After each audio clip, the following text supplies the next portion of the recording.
That's not a comic book. Now that's a comic book.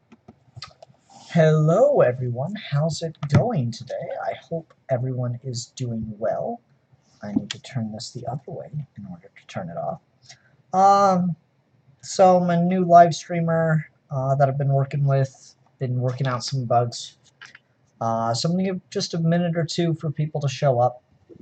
Not a ton of time. For people watching this after the fact, if you don't want to wait with me, that's totally understandable. Open up the description, and there are timestamps for when each comic review will begin. So you can check that out there. Hopefully that's doable. If you're on your phone, those links might not work, but that's okay, because you can still go find the time and then scroll through the video to that time. You can manage it, I promise. Everyone will get just fine. Okay, now I need to share this link. I'm worried I'm not broadcasting. Let's go check here.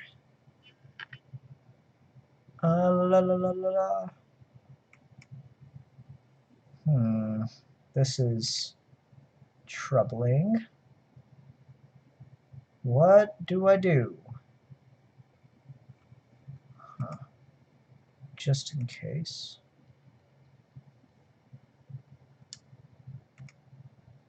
No, that was Netgear. It had it.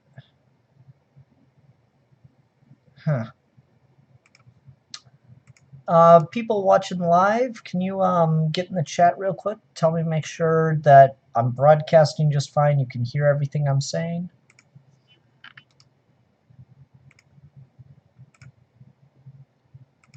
Hopefully this works.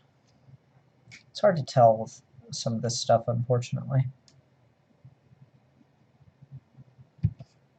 I need someone to let me know that they can hear me. Otherwise, I can't keep doing the stream, or this could very much be a problem.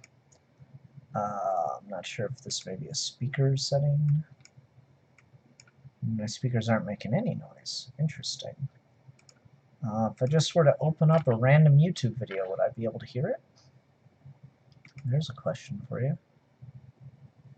No, I'm not hearing any audio, so it might just be a me problem. You're fine, you're working. I am? Yep. Okay, appreciate it. I believe everything's good then. Hopefully everything works out. I'm gonna trust Haley. I put my trust in Haley perhaps entirely too often. Anyway, let's go ahead and start the show up then. Since people have had a couple minutes to get here, and now I know my audio is working. This program is a little touch and go. It's really hard to tell if anything's going wrong. Alright, let's go ahead and get started. Tonight, we will be reviewing Invader Zim, number 23, Wonder Woman, number 30, Secret Empire, Omega, number 1, Sheena, Queen of the Jungle, number 1, and Mr. Miracle, number 2. As well as the trade for this week, which is the last volume of Black Panther that I have, Black Panther Power. And I'll talk about that later on as well. Okay, everyone, let's go ahead and get started by talking about Invader Zim, number 23.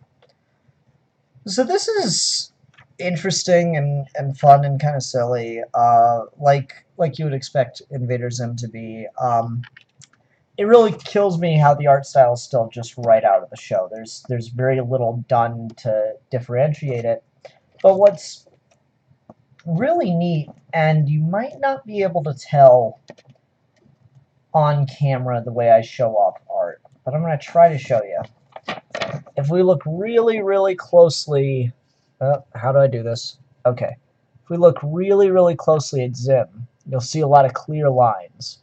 But if you look at this oyster head guy over here, you'll notice that his outline and his shading is very blocky. And that's the same for this monkey stick thing he's got, and this blob character over on the far side over there. Because in this issue, Zim is in a virtual reality simulation of Gur's programming, which is pretty ridiculous.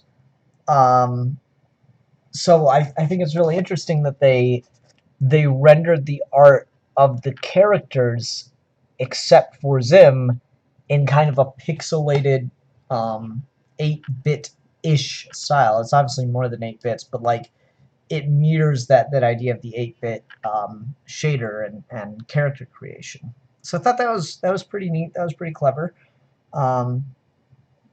It's got those jagged little, what do you call those? Step lines. So I thought that was really neat. I thought that was a really neat touch from the art.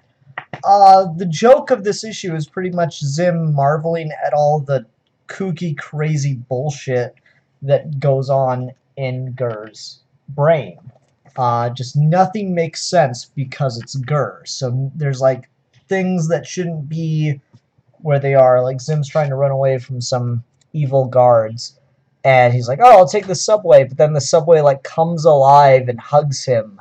And it's like, that doesn't make any sense because it's not actually a subway. It's silliness. And yeah, it's just Zim marveling at all that stuff. But then he meets the one logical program in Gur's systems who is modeled after the Urkin that created the Sur line of robots. And he's the damage control program, and so he's the only thing that makes any sense. And Zim's like just sitting here talking about how nothing in this makes sense, and he's a bad scientist for programming things this way. Like he hits. I really like this exchange. He hits the guy, and then the guy goes, "That hurt," and Zim's like, "Your fault for programming pain." Yeah, Zim is dead on about that one. Why would you program pain into a computer system? That's a pretty funny and clever and silly point. So, the two of them sneak into the central processor of Gur's brain.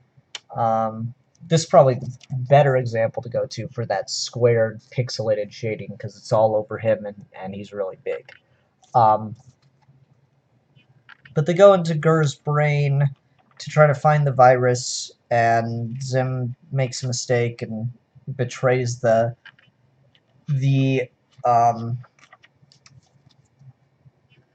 safety program. I already forgot what I called it. I'm so good at reviewing with my ability to remember words and say them. Zim gets pissed at the other Urkin program that's with him and kicks him into Gur, thinking, you're the villain of the true story, or you're the true villain of the story. And then it turns out Zim's wrong, and then that the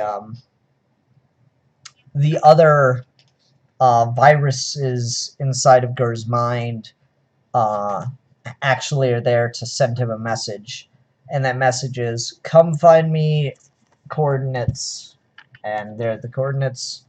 And so when Zim gets out of the virus program, he is trying to look them up, and that's the start of the next issue. That's what will lead to the next issue. You know, it's fun. It's definitely got the Invader Zim style of humor. I wish I had Deadpoolzilla here so that I could just have him read some of these lines. Like, I like this little flashback moment that catches us up on what happened last issue as to why Zim is in this virtual reality. And he goes, "Aha, the virus protocol virus. The virus protocol virus. It tried to use Gur to destroy Minimus? Yeah. Good thing you're here, or I'd have to work in silence, not describing my actions at all." That's a very Invader Zim kind of joke. I thought that was pretty funny. There's a lot of other jokes here, like in this same next panel over here. Zim's house, secret base, earlier. Sorry, little boy, Dib boy, but you're not in this one. What does that even mean? As Zim's parents turn Dib away from the house. It's like Dib's not in this issue, but he doesn't understand that. So, you know, the humor here is quite enjoyable. And again, I'm really impressed with the way that they were able to visualize the aesthetic of the television series without like just making it a one-to-one copy. So like that use of that pixelated drawing style really helped sell this for me, and I quite enjoyed it. I'm curious how they did it. Part of me is tempted to say that this might have all been done in computer. Let's see, what does the credits look like?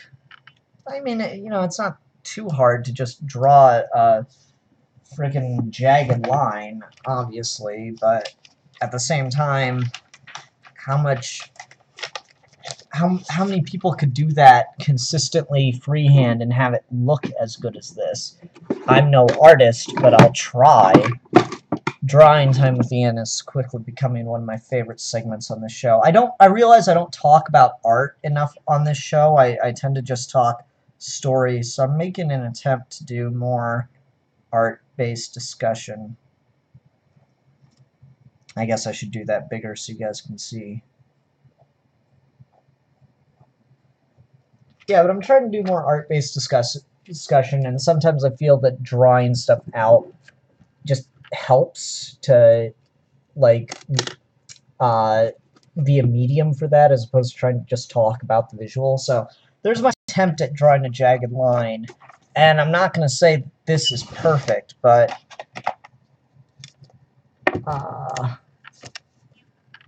like if I try to line this up, it's not consistent, right? Like, can you see it if I... No, it just turns pure white. Damn it. This is the problem with trying to do this on a consistent basis, is things don't look very good on camera like this, the way I have this set up. Alright, so let's line up the ruler. Obviously, I'm already jagged, right? Just using the lines from the paper to indicate how straight the ruler is. Now if I go to the next horizontal line, it's already off. So it's obviously really hard to do that freehand, and I can't imagine they sat there and sketched out the entire thing with a ruler for every little tiny and I mean, if I do this, if I do the same thing with the ruler to some of these lines, they're at more of an angle, but let's see here. Yeah, the lines are pretty parallel. So that's... let's see here. Illustrated and lettered by Warren Wvcinich, colored by Fred C. Stressing. It's hard to tell. It doesn't say pencils by, it says illustrated by, so if it's not done in computer, something of it, whether it be the coloring, the inking side of things, something of this had to be done in a computer. That's my my guess as far as the art style here. Let me just ask the three people I have watching right now. Do you guys like that whole Ian busts out the pad of paper and tries to do something? Is that entertaining in any way, shape, or form, or does it just look ridiculous? Especially since I'm not an artist. I am like a bad artist, the worst artist. I mean, I guess I could try and draw Zim. Let me find a good panel of Zim. Maybe the cover here at the end. I could try to draw Zim for you to show how not good an artist I am, since I can't even do animated characters. Oh, I don't know. This probably isn't that entertaining, but I'm having fun doing it. So if you guys are willing to watch, I'll take it. Big bug eye.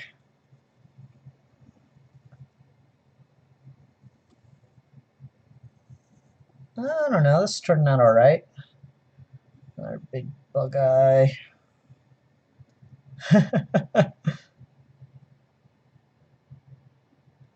Alright. Philip Kelton thinks it's a good idea for me to do more. Bust out the pad of paper to try to visualize what's going on here.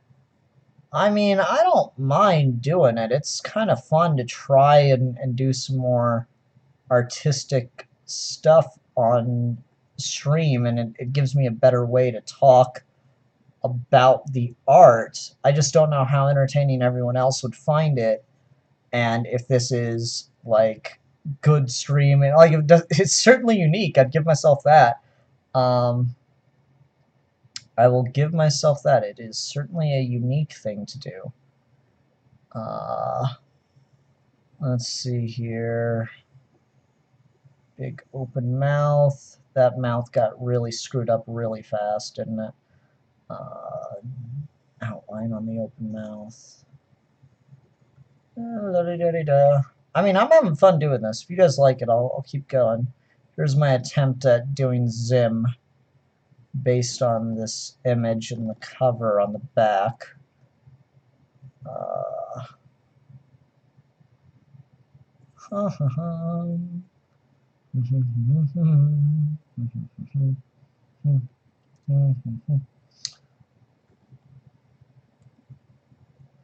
La-di-da-di-da. And this is the other problem with me doing this. I do not have great concentration for multitasking. Ian has become Bob Ross. Yes. Yes, I have. I don't know, like, I like doing my live show where I'm 3D model, but that's, like, hard to do because I really need someone there with me. I cannot do that on my own. I'm just curious to see how well I can pull off. Because animation, of course, is not easier art style, but it's a more minimalistic art style in service of a... how to put this? Of making it easier to do the work later on. And so it creates a different dynamic as you do it. That sentence was perfect, and that shows probably why I should not do this drawing while talking about a book. It's a terrible idea. My proportions are going to be all kinds of fucked up, though. Backpack. Circle there. Sim's backpack makes me think of Mario. Arm kind of... see, a little hint of it there. Creeps out. Pretty thin, pencil-y arms Sims has. You gotta admit. La-di-da-di-da. You know, I've never drew Zim before. For a while I wanted to be an artist, but then I realized I'm not good at it. Alright. Someone's got those things going for him. And then this kind of gets lost behind there. Goes that way. And a little bit there, a little bit there. Gets lost there, comes back. Oh, this is not entertaining. I'm not going to keep doing this. I'm going to finish this, though. Now that I've started, I can't stop. You know me with my ever-increasing ability to always do something silly on air because people encourage it. Though not this time. This was purely me being foolish.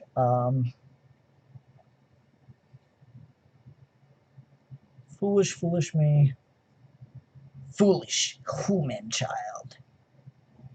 Alright, and now just the legs, which I didn't leave myself room for, so I'm only going to do half the legs. La-da-da-da-da. I don't know what made me want to do this, but I just figured, hey, why not, right? It'll be fun.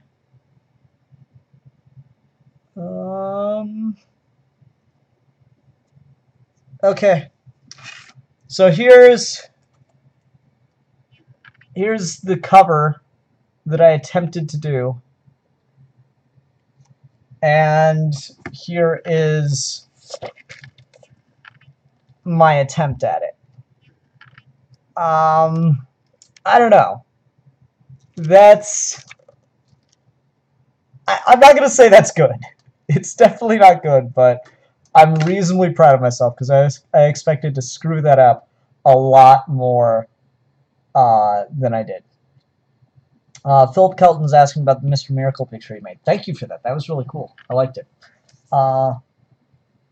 That is not bad, Ian. Yeah, it's definitely not bad. But if I get it closer, you begin to see some of the lines are pretty shaky right there. Anyway, but no, like that's the reason I hesitate to do stuff like drawing even just basic geometry, because I'm not an artist. I'm not good at this. So like, I don't know. I want to talk about art more on the show though, because I realize I don't do that enough. So if you guys like the drawing pad being out here for me to try to make points with it, I'm game to keep it, I guess. It doesn't take much to impress me with art. This guy, probably on a computer, made some jaggedy lines. It's easier to do on a computer than it is by hand, definitely. Anyway, so yeah, this story's fun, silly excuse for a reality bending event. The art is probably the most impressive thing about this issue for me, because again, it manages to blend the show's animation style but still do some fun, unique things. So I like that quite a bit. Let's go ahead and move on and talk about Wonder Woman Rebirth, number 30.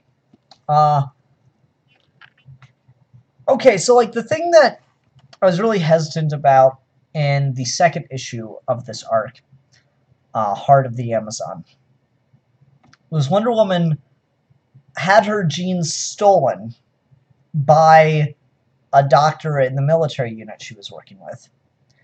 The doctor used Wonder Woman's DNA to give herself superpowers, but also to try and cure a disease.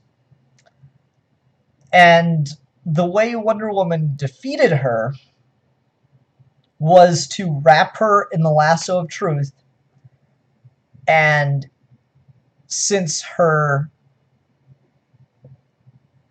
having those powers, having the access to Wonder Woman's DNA was not her truth, it made the powers go away. And that was like a really weird and trippy thing where I spent a good couple minutes trying to figure out the logic behind how that could possibly work. And like, to be fair, end of the day, the lasso of truth is magic. So a consistent logic has to apply, not necessarily any allegory to a real-world logic, right? So in this issue, Wonder Woman tracks down the guy behind attempts to assassinate her, and finds that there are a bunch of soldiers that have been given a similar treatment to what Wonder Woman, or to what the Doctor Wonder Woman thought gave to herself. And so they all have superpowers, basically from augmented Wonder Woman powers.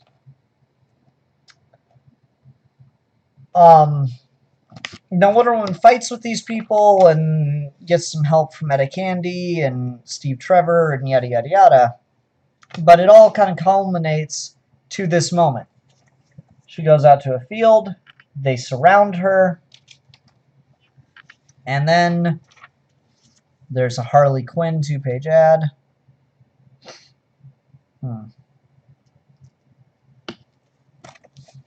They're all caught in the lasso with Wonder Woman, and as such lose their powers.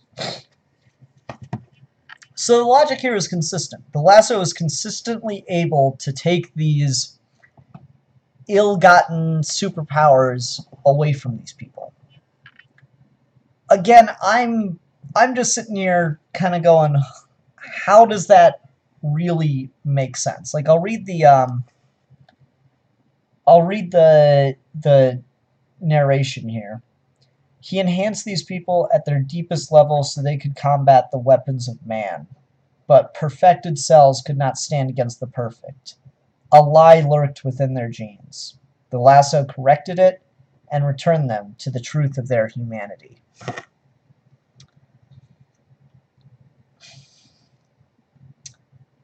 The truth of their humanity is a really... I think that's the key phrase here as far as like the process of how this works. And this really is the holdup for me. I mean, end of the day, the writer here is like, I need an excuse for how she's able to take down these people who have powers similar to her own.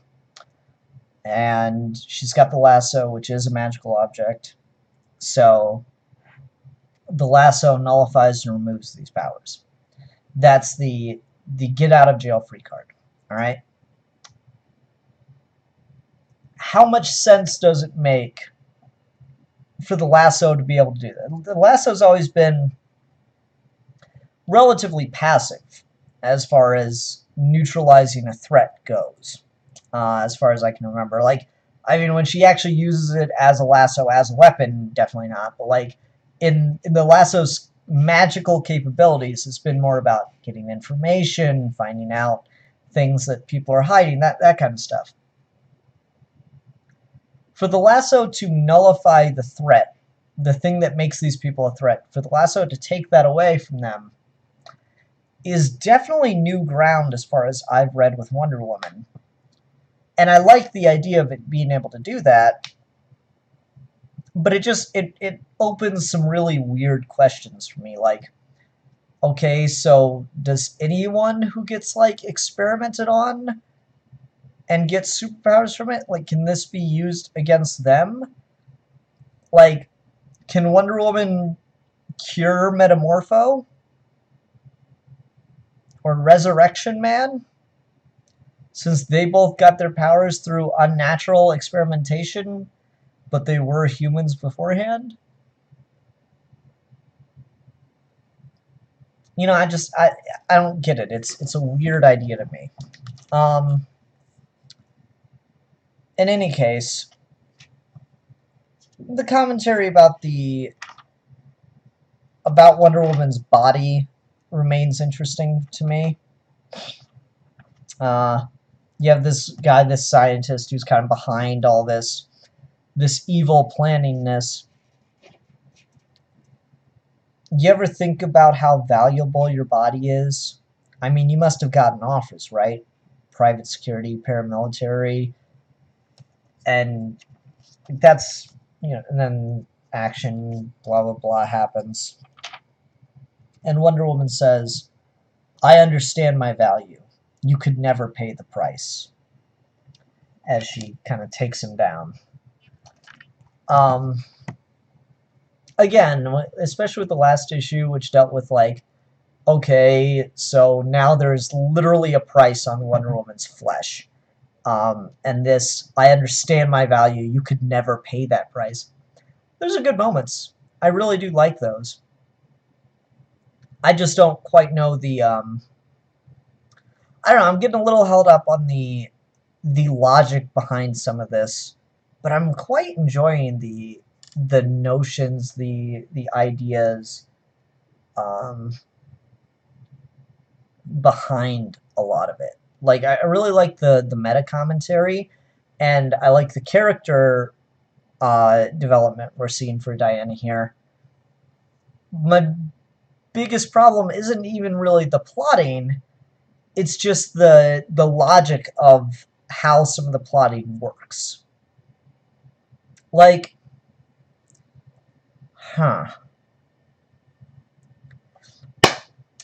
here's what I think should be done differently, because this would make it work for me in a way that would undercut a lot of the problems I'm having. If instead of like a one-time shot, bam, you have Wonder Woman superpowers, it was a consistent like treatment. You had to get a shot like every day, every hour, whatever. And they were all, like, everyone that was getting the shot was being told, you know, some kind of lie that they were convinced of. And that was, you know, enabling them to, you know, continue to get the shot, continue to get the powers. And then the lasso of truth was put around them. And then they could no longer lie to themselves. They could no longer be lied to about what the power of the, or how the powers worked or was coming from. And so then they wouldn't want to fight Wonder Woman anymore. They wouldn't want to have the powers anymore. And then the powers would go away on their own. Kind of just where my head is at the moment.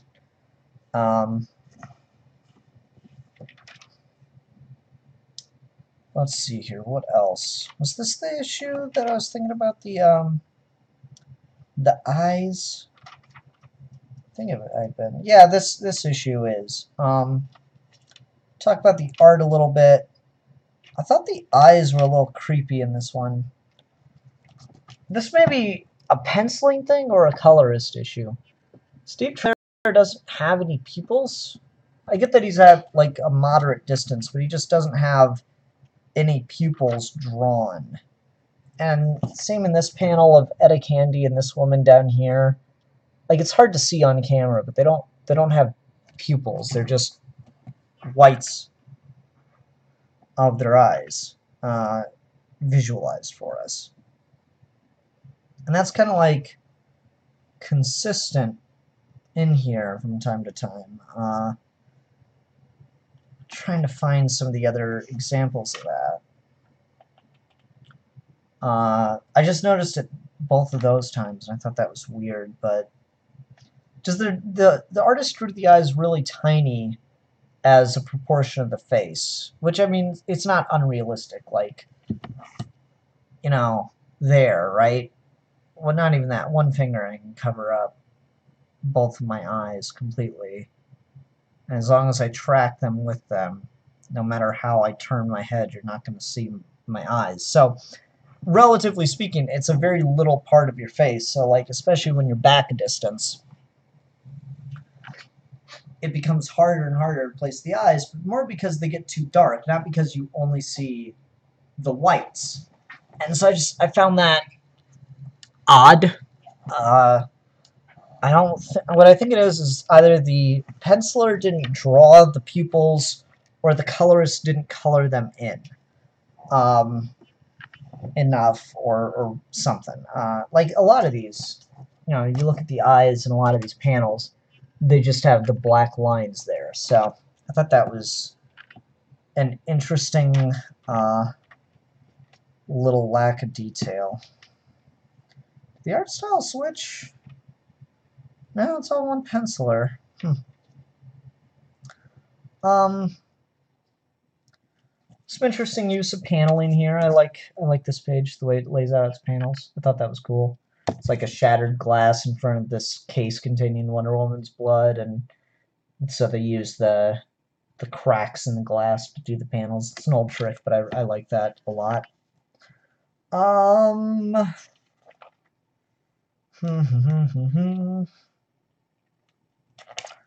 Otherwise, oh, here's another good example where you can't see Wonder Woman's eyes. It's just or pupils. It's just white.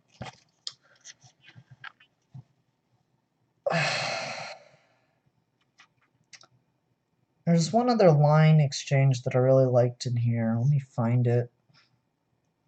So after Wonder Woman defeats all the superpowered soldiers, and she actually gets help from one of them who's like a big fan of Wonder Woman. And she goes, I'm ready, Wonder Woman. I'm sorry I let myself be a part of that. And Wonder Woman says, tell me your name. Amelia Medina.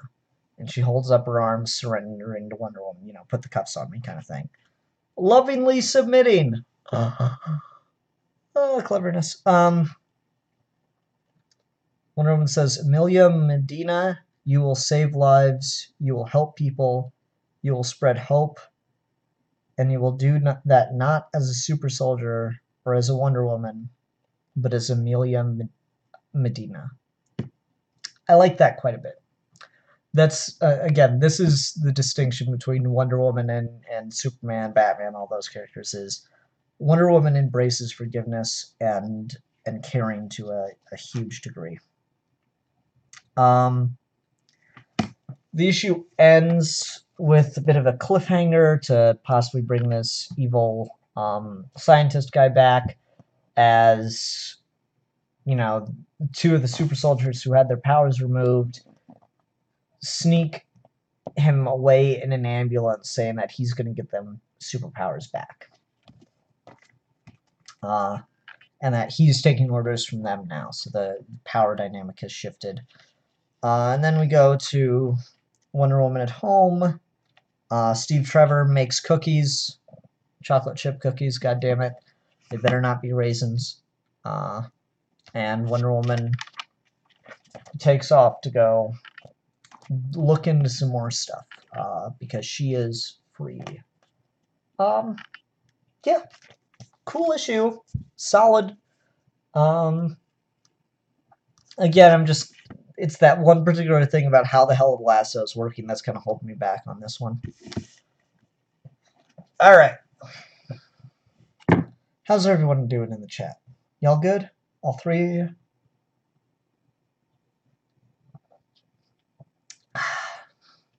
Alright. Let's go ahead and move on to Secret Empire Omega #1.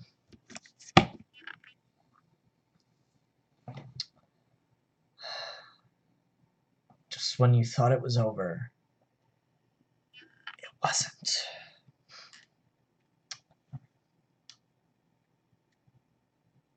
Can I just, can I not read this?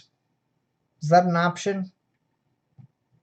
Can I not have to look at this book anymore? I mean, I know I'm the one buying it, I'm the one doing this to myself, but at the same time, you guys like hearing me talk about this, and so I talk about it.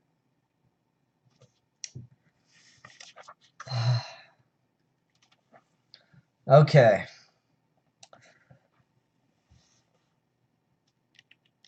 Captain America Steve Rogers breaks into the prison where they're keeping Hydra Cap, and they have a conversation for this much of the book.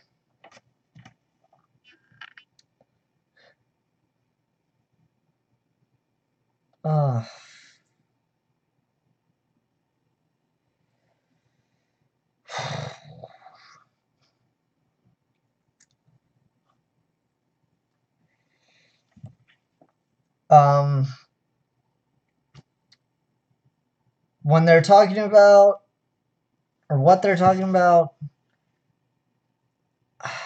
is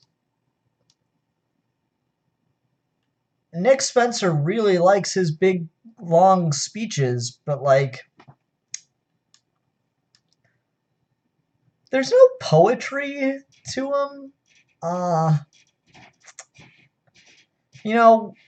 Margaret Bennett likes her big speeches too in Bombshells, her big moral high ground speeches, and I like those quite a bit.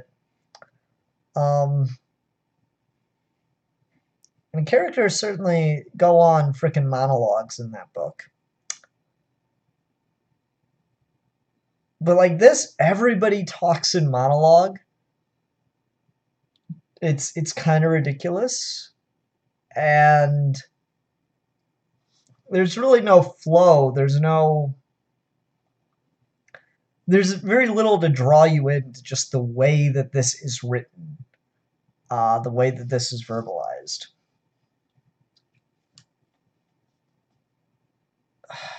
You people keep talking like I don't even want to read it because it's like it's a day and a half to read through this stuff.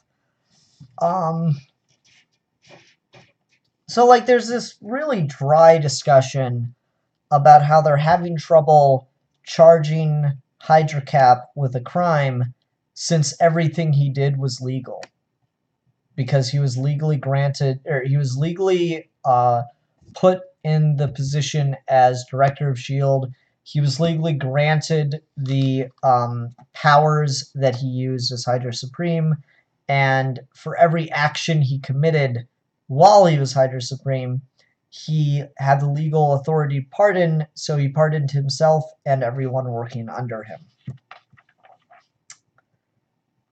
Subtle commentary about Donald Trump.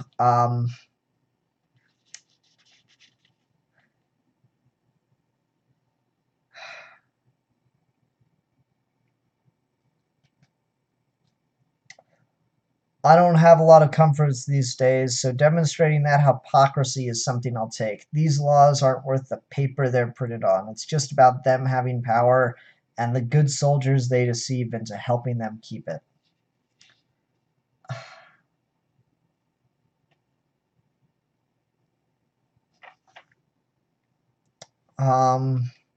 Then there's radical perspective shift as Bucky is hunting down Black Widow. And then we cut back and forth to all this shit with Steve Rogers and Steve Rogers. This scene pisses me the fuck off. Okay. So, as part of a deal with Hydrocap, Magneto helped them form a new... or Magneto and the mutants form New Tie-In, its own separate kingdom. And like, sure, fine, whatever. Magneto would never take that deal to like leave Hydrocap alone because he's a fucking Nazi, but whatever. Now that Hydrocap's defeated, New Tie-In is being demolished by the resurrected American government using fucking sentinels, and the mutants are being told stay in your homes because any act of resistance or any act of violence will be considered resistance. And then it just cuts to Emma Frost and Beast sitting here having this conversation about how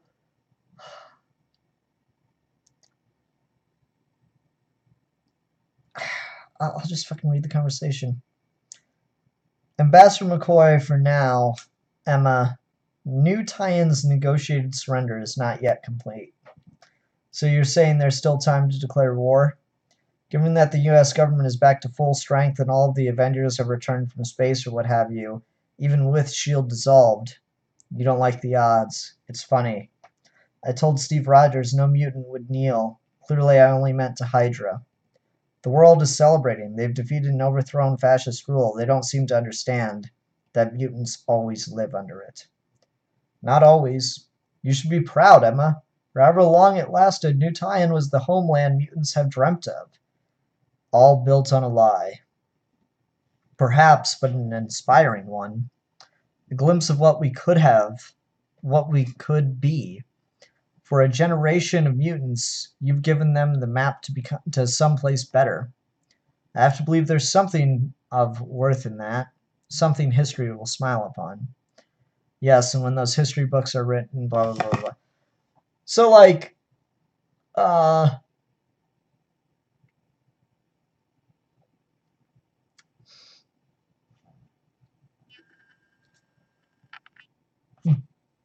too bad we lost our fucking country. Like, okay. Magneto had advanced warning. Hey, I'm going to give you this slice of land so I don't have to deal with you as I take power. You'll have X amount of time while I'm in power to prepare for me. Forms New Tie-In. apparently wipes the floor with a new tie-in when Hydra comes because Magneto didn't use his time wisely. And now the U.S. government comes in and takes away the rest of it. That's dumb!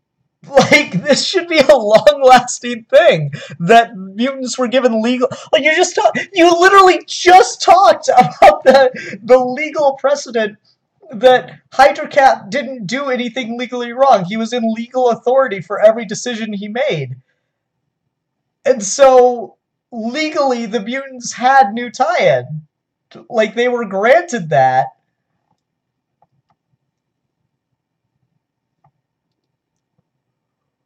Why not make this an interesting long-term thing where New Tie-In exists as its own independent country within the borders of the continental United States? Why isn't that a thing?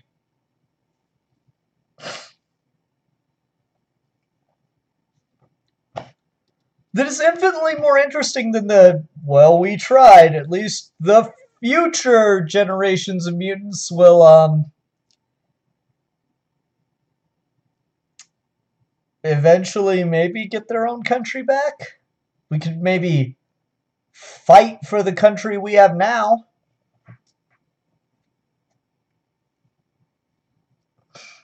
Like, are the Hank McCoy mentions, oh, well, the Avengers are all back. Okay. They were fighting the U.S. government, the legally elected U.S. government at the time. They're not going to stand with you. It's like, yeah, these were the only ones, you know, actively plotting against Hydra the whole time. Everyone else in the world, besides Wakanda and New Tie-In, were the only opponents to Hydra on the international stage. Everyone else kind of bowed to him. What is this shit? This is stupid.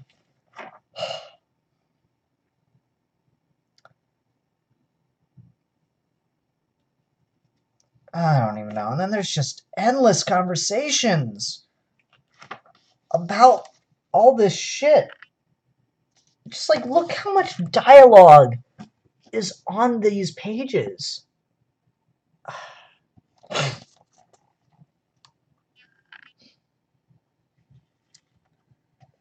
Anyway, then we get a flash of what the Punisher's up to, apparently killing Hydra members. Don't care, Punisher. Frank Castle, you're still an awful person who fought alongside Nazis and helped level an American city full of thousands of innocents. If you want to punish someone, punish yourself. That's your character from now on. No, actually, I'm not going to hold that against Frank Castle. I'm not going to hold this against Captain America. There is this interesting exchange where, like, Nick Spencer seems to be acknowledging something, but I'm not sure if he truly understands the implication. It was during this is Steve Rogers talking. It was during the cleanup after the Battle of Washington. I came across a little boy trapped in the rubble. Here, let me help you. I reached out to him, and he flinched, pulled away. He was afraid of me. And I realized this would be my life now. Blah, blah, blah, blah, blah, blah, blah, blah, blah, blah. There will always be a scar. So I came here to see you, to look into your eyes and take the measure of the man who cost me all this. Man who in no time at all took all the trust and respect I'd spent a lifetime trying to build and burned it to the ground.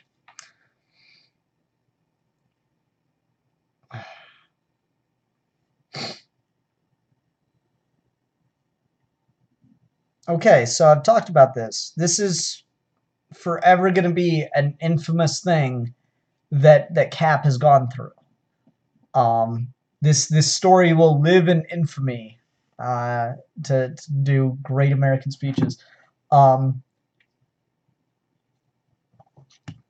Secret Empire, a book that will live in infamy.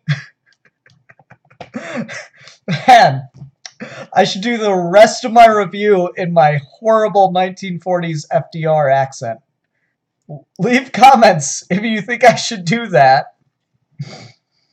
That Nick Spencer's a bad egg. But yeah, it's like this is Secret Empire is now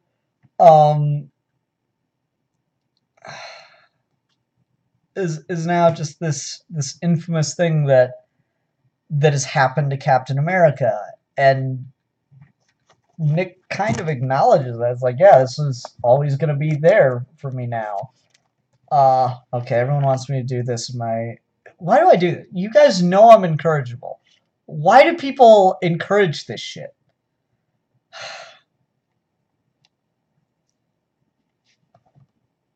Can't believe I'm about to do this.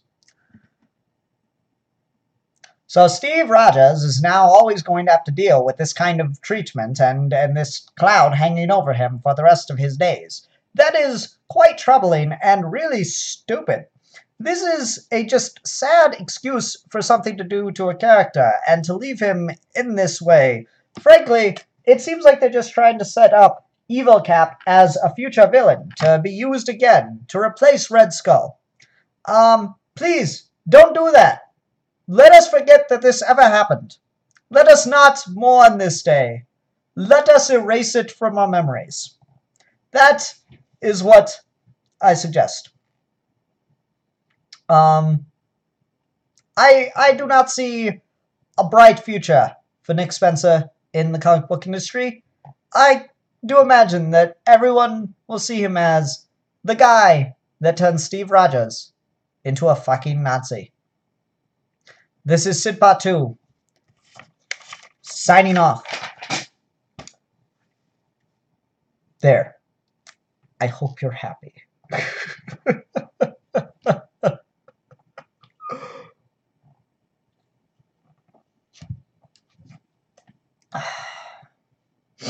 Let's go and move on to Sheena, number 1. Sheena, Queen of the Jungle, number 1. Okay, so the first thing I want to talk about this book, we'd all agree that's a pretty good looking cover. I really like the lighting effects of the of the sun. I cannot get diagonal lines right in my head. No. This is so hard to do when it's inverted. I like the lighting effects of the sun coming through the jungle canopy. I think that's neat. Sheena looks good. Her outfit makes no sense, but that's okay. It's cool. I like this cover. But if you don't like this cover, if you're like, maybe I'd pick up Sheena, but I kind of want...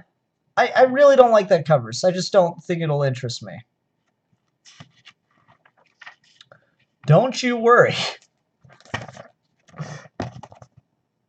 Because there are 21 variant covers for this book.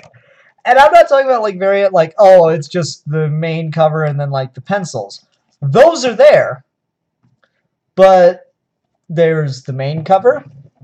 There's a very different variant, another very different variant, third very different variant with a cartoonish art style, a cosplay variant, a virgin variant of that variant with no logos or art.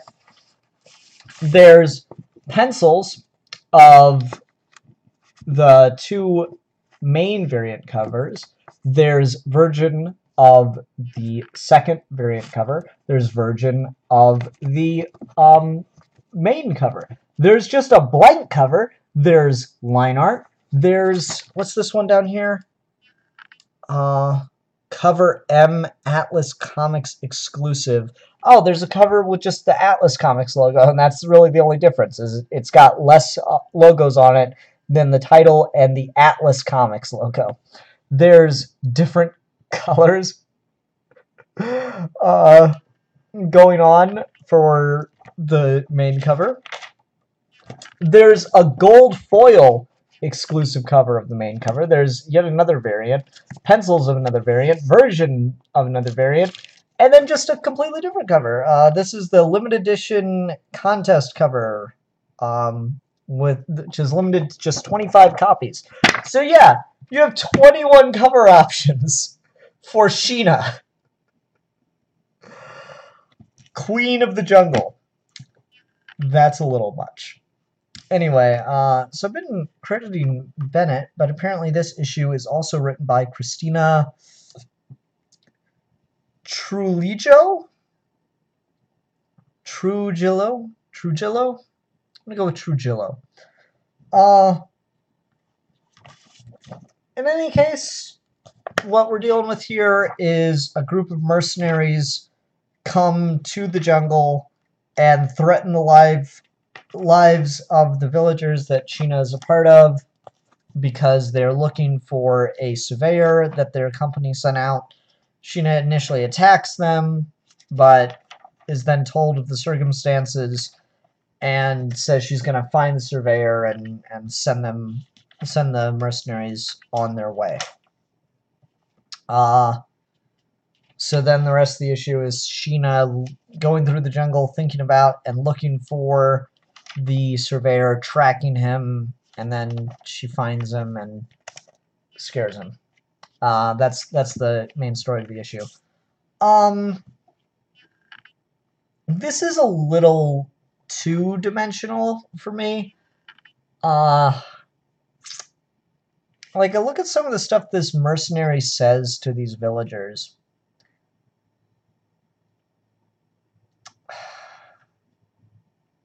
You have no rights, no protections, no birth certificates. Unless you bring our surveyor out right now, you won't have any death certificates either. So it's kind of this idea of the evils of capitalist society encroaching on the simple forest folk. And I'm like, I don't know, it's a little basic. It's a little underwhelming. It's a little, I don't know, like I agree that is an attitude that exists. You know, these guys are mercenaries. They work for a company that doesn't give a shit about anything but getting what they want, the lands that they want, all that stuff. And so since these people don't like officially exist in any capacity, these mercenaries can easily kill them, and that way their job will have been done. No more surveyors will ever be injured in the jungle if, you know, it was these villagers that killed them. And so they're safe. I mean, it's maybe a little much, it's maybe a little ridiculous, but it's not unbelievable. You should look into our good old friend Coca-Cola and what they've done in South American countries. Ringing endorsement, I know.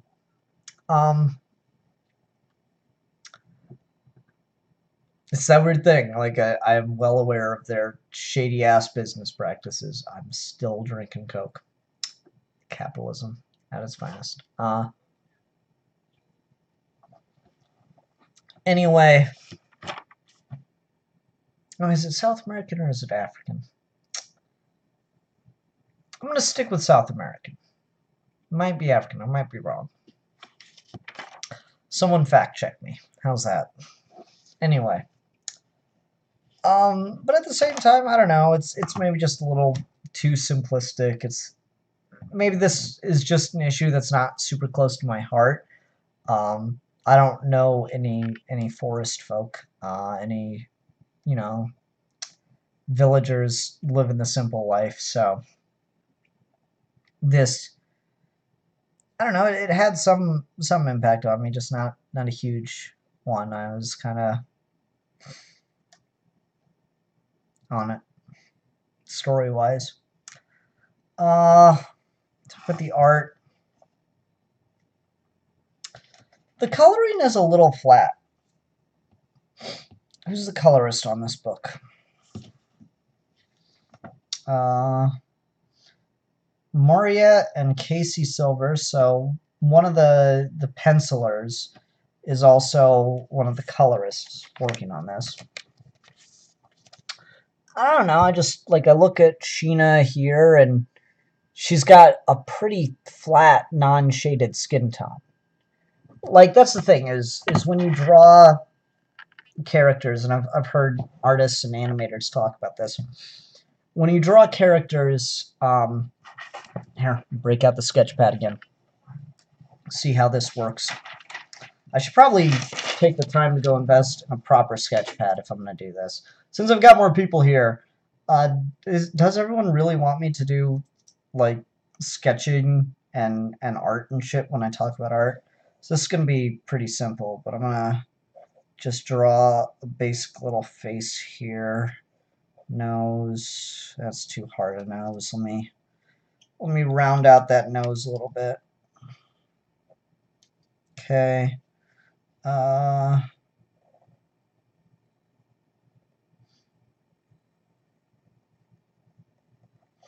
right. So there's a face. Really basic, generic face. Oh, ears.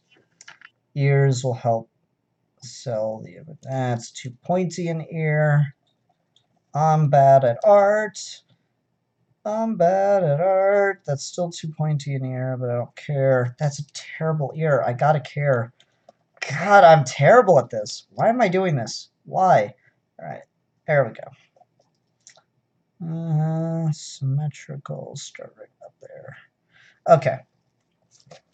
So there we go. Very generic blank face, right? Now I'm going to make it a woman.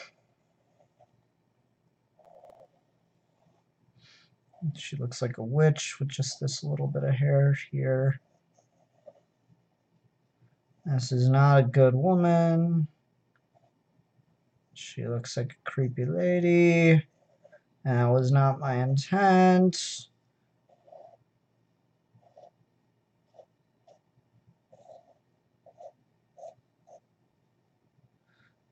Is there anything I can do to make her look less creepy and old? Alright. So there's my attempt at giving her hair. And this is kind of killing my point. Because she kind of looks like a creepy old witch lady. I don't like that. That's not what I wanted. Maybe if I point the hair as opposed to just letting it be scraggly bits on its own. Or does that just make her look like she's got snakes in her hair? This is the other problem, is I'm not very good at art, so when I try to do stuff, it's kind of backfire. Anyway, so there's my attempt at a woman. A young woman. Now I'm going to make her look old. By adding more detail to the face.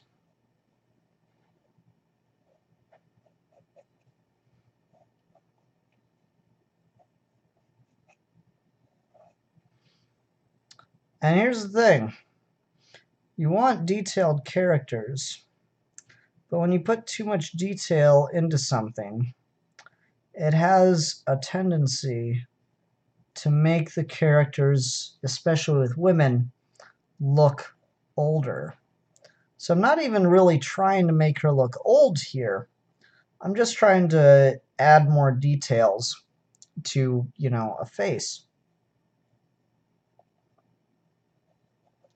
But every mark I make on the damn character is making her look like an old woman. And so I'm making this even harder on myself.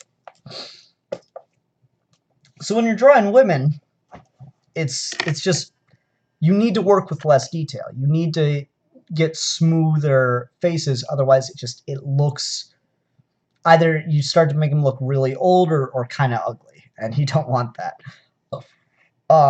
So like you know, this is a pretty good panel to go to, because Sheena has very little detail on her face, whereas this old man that she's standing next to, tons of detail. You can see all the wrinkles, the scraggly mouth, you know, all this stuff.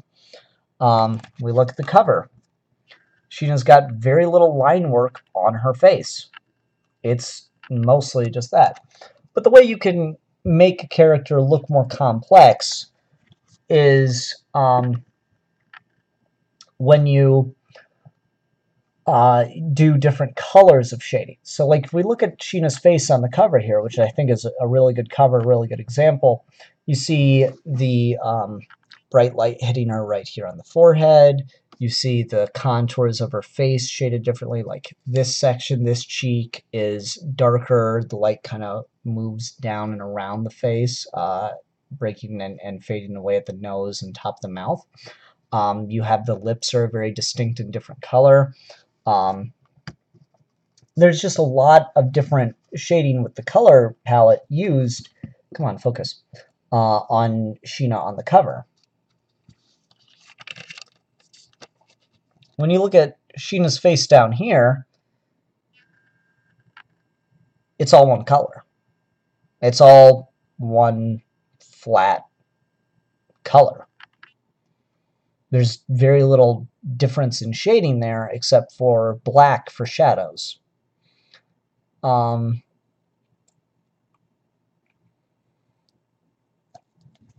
Philip Kelton's talking about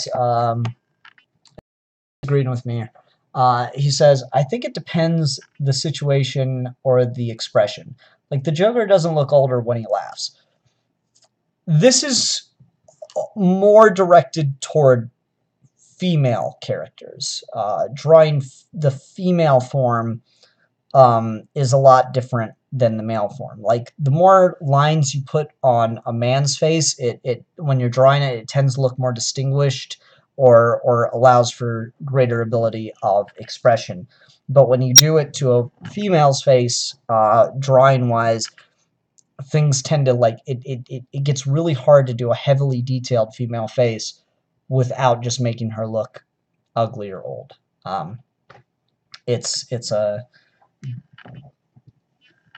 distinct difference in drawing the sexes.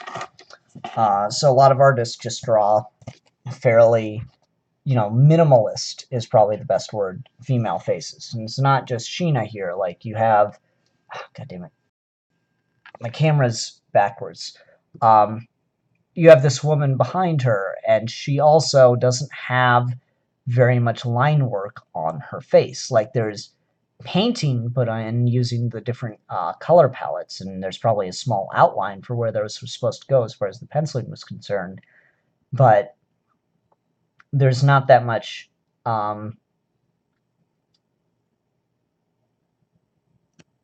there's not much detail in the detail of the face. There's not much line work on the face itself. So I don't know, it's interesting because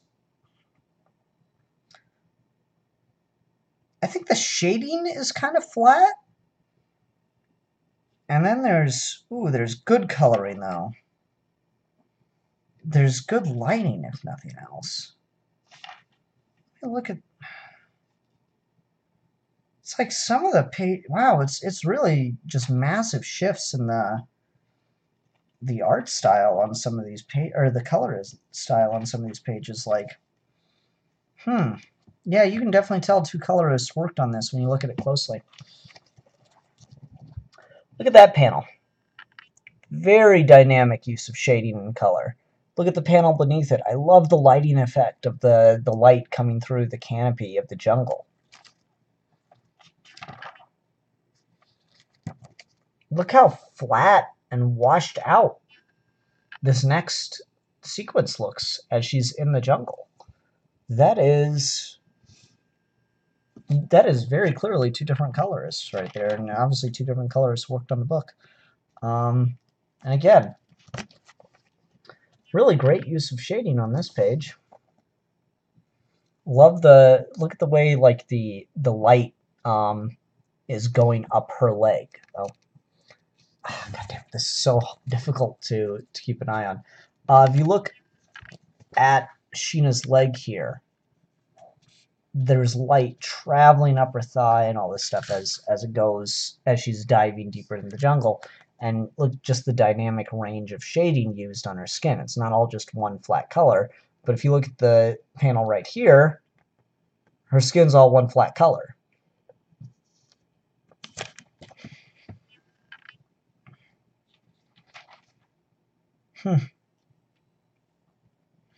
Coloring can very much undermine an art style.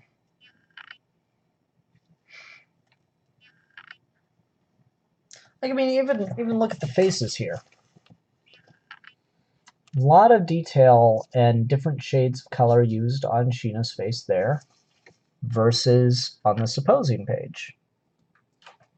That's a problem. I don't like that.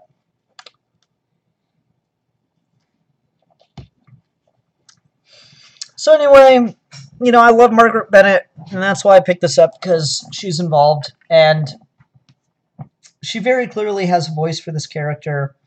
Part of me was hoping she'd go more minimalistic in the writing, dialogue, narration, stuff like that, and try to convey a lot more through scripting of visual storytelling, paneling layout, just to see if she could do that. And I'm not saying that she can't, obviously, but there really doesn't seem to be the approach here. Like, this sequence of Sheena traveling through the jungle looking for this lost surveyor has all these internal monologue stuff going.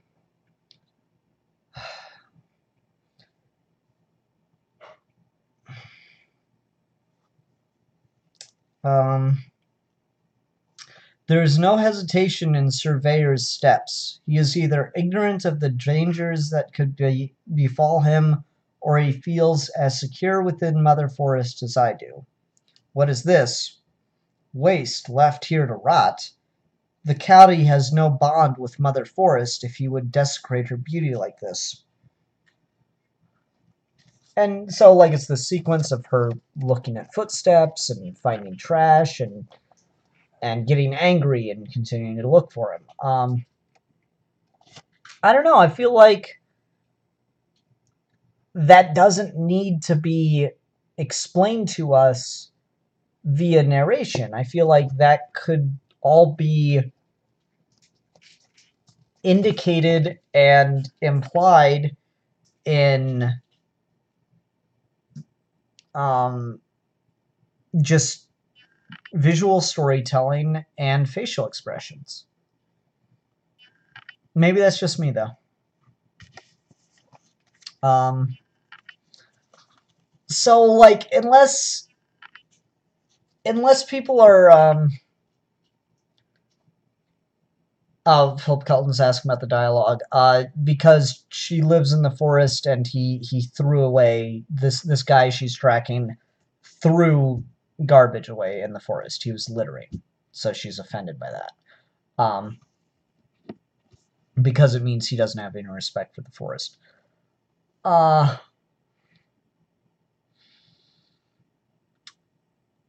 don't know.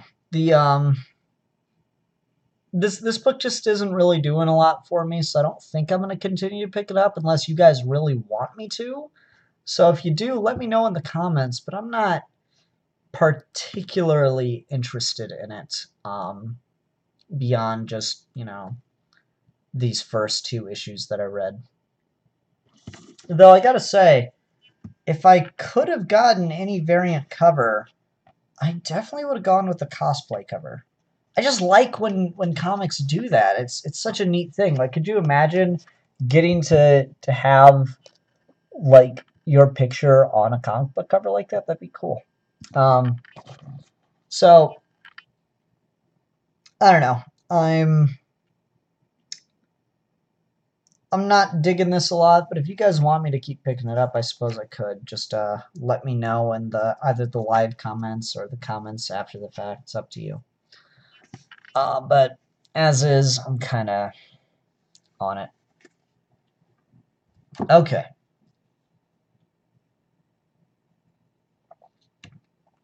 Let's go ahead and talk about Mr. Miracle #2. This is a hard book to read. Not like an insulting one. God, I cannot stand this, or anything like that. This is just like, it hits you, and it's unnerving. This is really right in line with the with Tom King's The Vision book. I was talking to the guy at my comic shop today, and he straight up told me, my money is on that Tom King will have the next big DC event. They will tap him to do the next big DC event. And we all know event comics suck. But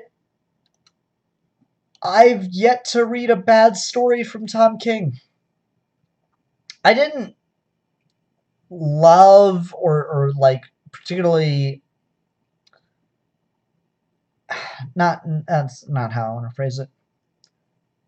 Omega Men, we did a Geeky Gentleman on it, if you're wondering, was not a story that I was like super invested in or anything like that, and ultimately I didn't love the direction it took Kyle Rayner in on a character standpoint. It was like a really dark thing to do to Kyle Rayner, and I didn't love that. I also thought there was like some, you know, forget about this ability for the sake of plot, but a lot of stories have that. But like it was still a really well written, very you know, intense and pointed book. Vision was incredibly emotionally moving. His Batman, consistently one of the best things I pick up month to month. So I was talking with my comic shop guy today, and my nickname for Tom King is Tom King Midas. I know that's not like a shortened name, but we can just start calling him King Midas as far as I'm concerned, because everything that dude touches is gold. It's ridiculous. He's even great to follow on Twitter. Who knew? Oh my.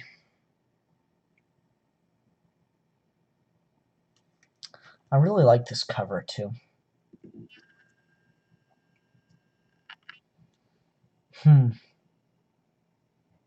Alright. So this issue opens with Mr. Miracle just in battle after battle on New Genesis, fighting off Darkseid's army. Orion keeps sending him to go to another battle, and Scott goes and he wins the battle.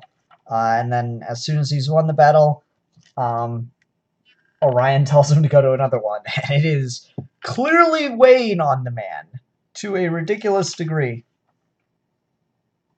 If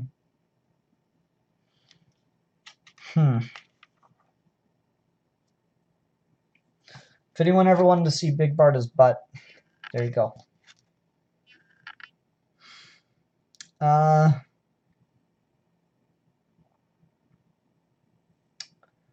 Anyway.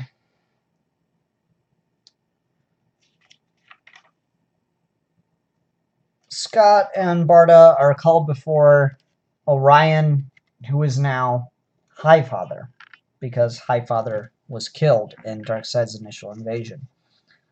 And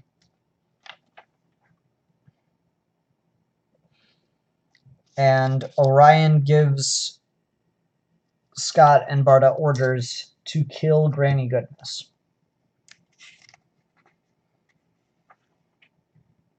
There's a lot of context to that scene, but I don't know how much of this I want to like just delve into. There's a lot of animosity between Scott and Orion. And it's really interesting when you think about their dynamic. Barda kind of spelled it out in the last issue. Scott Free is the child of Darkseid in a way that Orion is not. Orion is very clearly the child of Highfather. You know, he was raised by Highfather. He's literally sitting on Highfather's throne after Highfather died. But he is the child of Darkseid. He is physically Darkseid's son. But he got the benefit of being raised on New Genesis, whereas Scott was not. So there's this... As Scott is being expected to bow to Highfather, Orion, he is bowing to the child that took his place. And that's...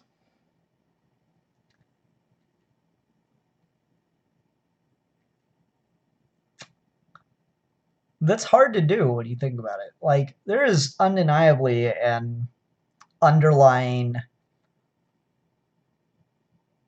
tension between these two that I don't feel I've seen explored heavily. And just in this couple pages,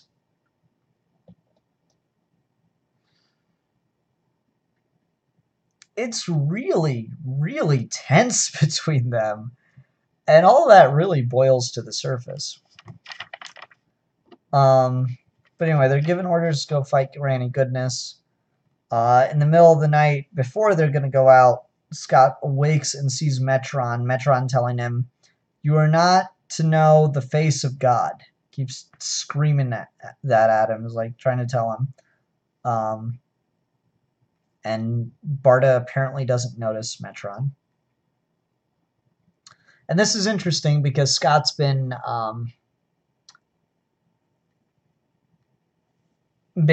hallucinating lately, or something to that effect, since he saw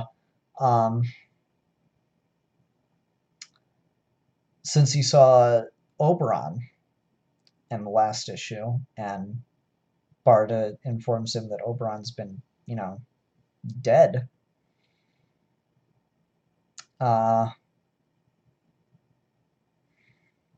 There's an interesting discussion between Barda and Scott about basically Stockholm Syndrome in relation to Granny Goodness.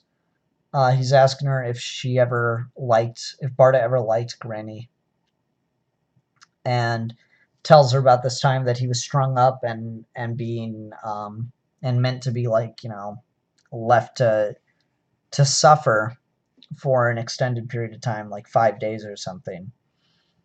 But on the 4th day, Granny came and got him down and held him. And Barda just doesn't react to it at all, except to say, "No, Scott, I never liked her." And so there's this interesting dynamic of, does Scott have some affinity for one of his torturers? That's fascinating.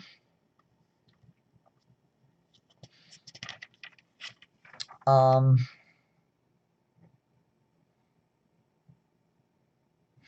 was just talking about wanting to see if Margaret Bennett could do some more visual storytelling. And here is just a really good example of some visual storytelling happening.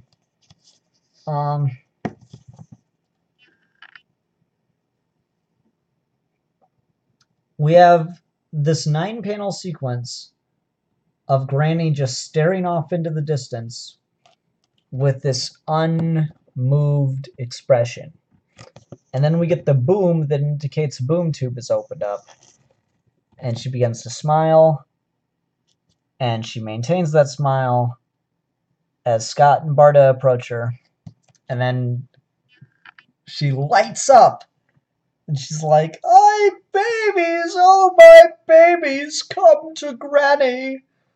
Look at you, you're so grown up. Oh, who let you grow up and so handsome?" God, no! That is so creepy. Oh my God.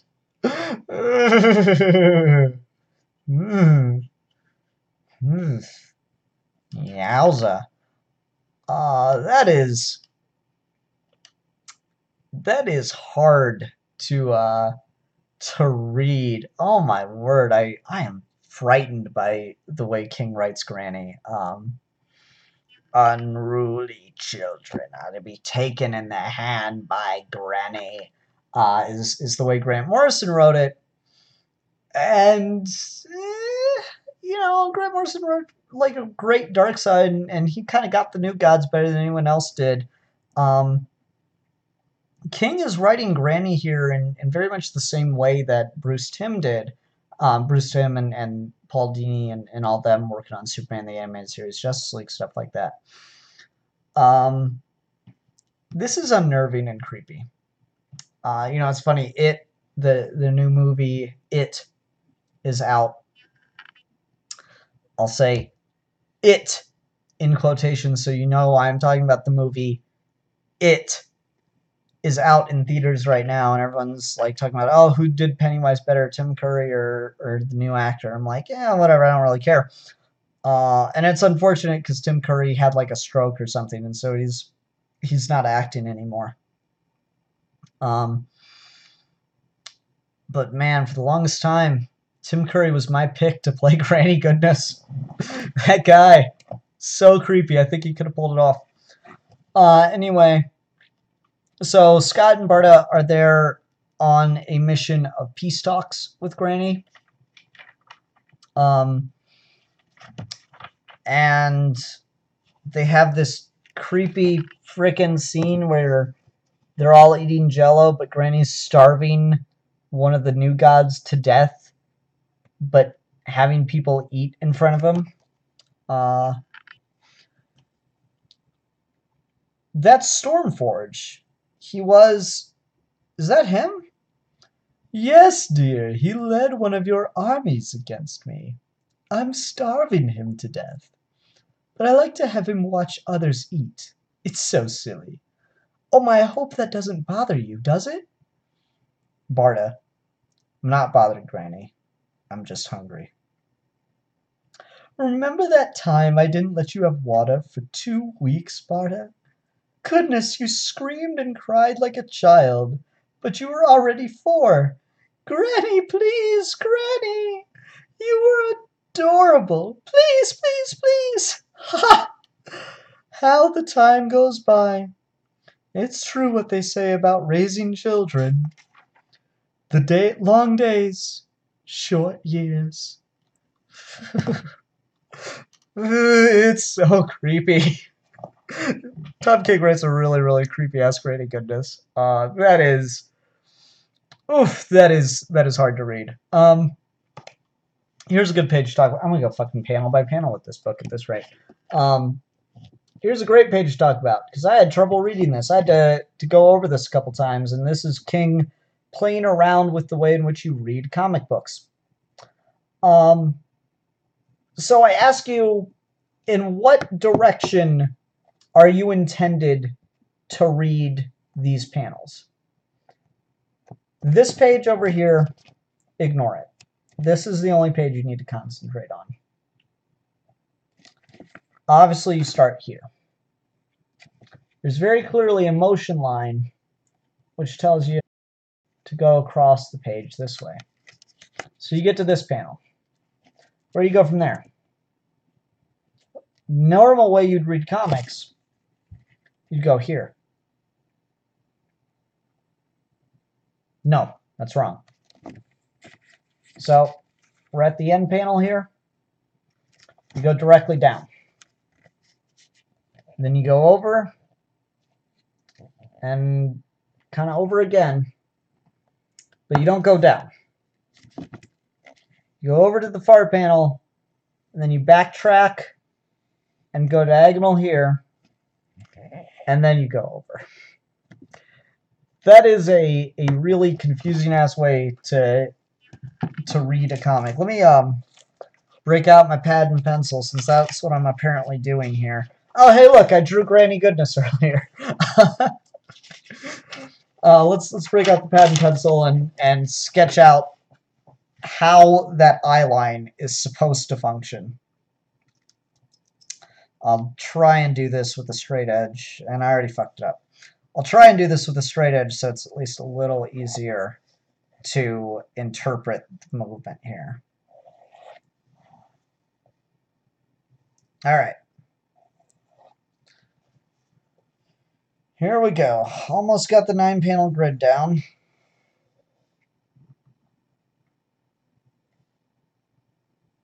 All right. Sketch out that area, the windows on each side, so you know not to go there. Okay. So here's a grid, and here's how you're supposed to read that.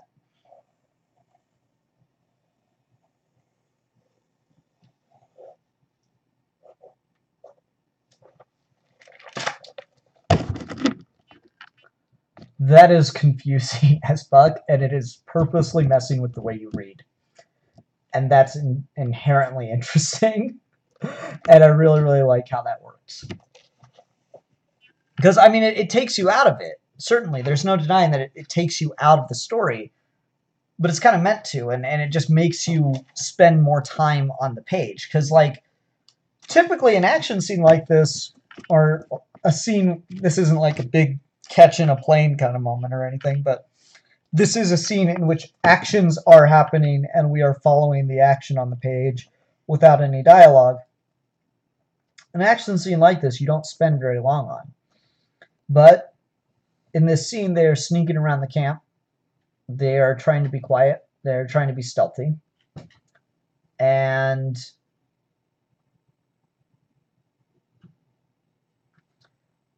it's just attempting to make you like disoriented and spend more time looking at it. Philip Kelton's saying, "Oh well, it's having you follow the motion line." Yes, there is the dotted white line of where they're going, but here's the thing: on the most important break. Oh, and I even screwed up my panel layout because, or my little line because, yeah, hold on, I fucked up my line here. I initially had it go back to this middle third panel, but that's not what it does.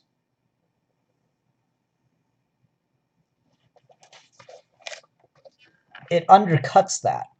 All right, that's an important thing. You don't go back to this panel right here as you're reading. And so the motion line deliberately breaks as well. I really fucked this up. Okay.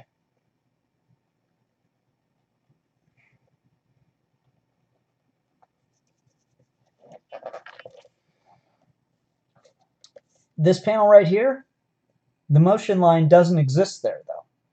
You see the action that indicates to get you to that panel. That is unbroken motion line action. But then when you do the most confusing part, you cut back and you go this way, skipping this panel entirely, you're really breaking the structure of the line and just how you read a page. So, like, even though it's giving you the hint of the motion line for you to figure it out, you still have to piece it together because it's not a consistent, unbroken motion line, and it does not backtrack in a way in which you would expect it to. It literally runs down and skips a panel. That's really interesting. And again, I feel it enhances this moment because it is forcing you to spend just more time on the page, just in the intensity of the action. We only get one Dark Side Is panel here. What's the dialogue that leads to that? This is Granny. I don't want to talk by the door. Who knows who may listen? Dark Side Is. Interesting. I thought that was cool. Good use Dark Side Is. So Granny gives this big revelation moment where she says that she was the one that let Highfather know Darkseid had the anti-life equation. That Orion informed her that Barda and Scott were coming to kill her tonight, and that she should kill them first. So she's saying, I'm a double agent. Orion is trying to betray you to have an undisputed claim to Highfather's throne, and I'm sparing you because I'm trying to protect you. After she reveals all this, Barda jumps in and beats the shit out of her, killing her dead, apparently.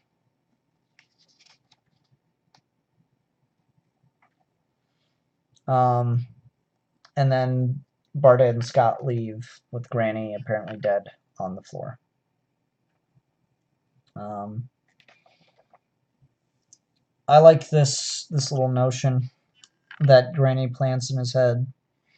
The prophecy, Scott.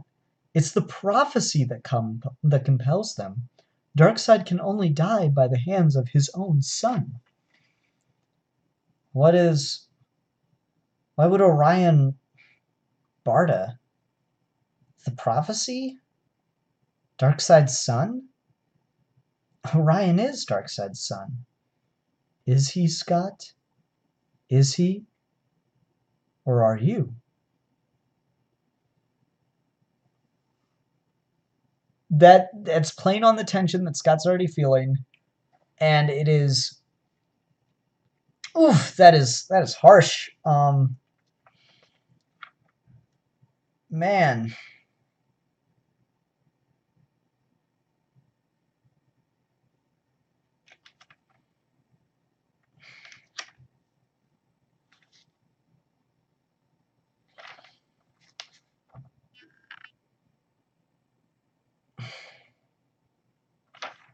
And Scott's, of course, not in the right frame of mind to be dealing with this stuff.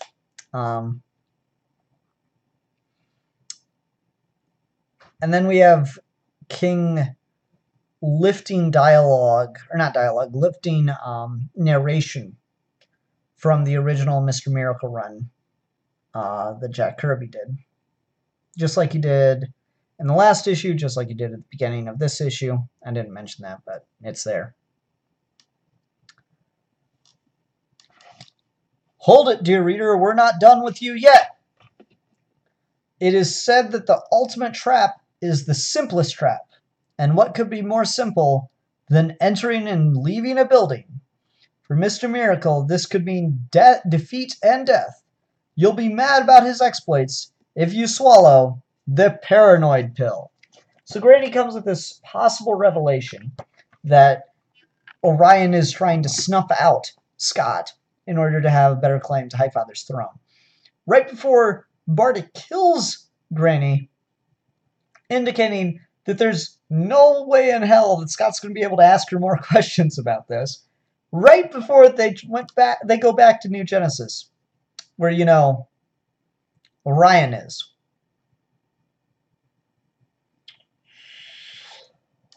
Well,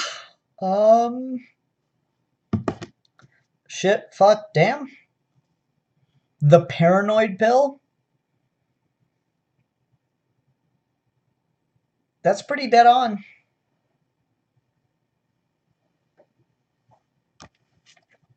Really solid.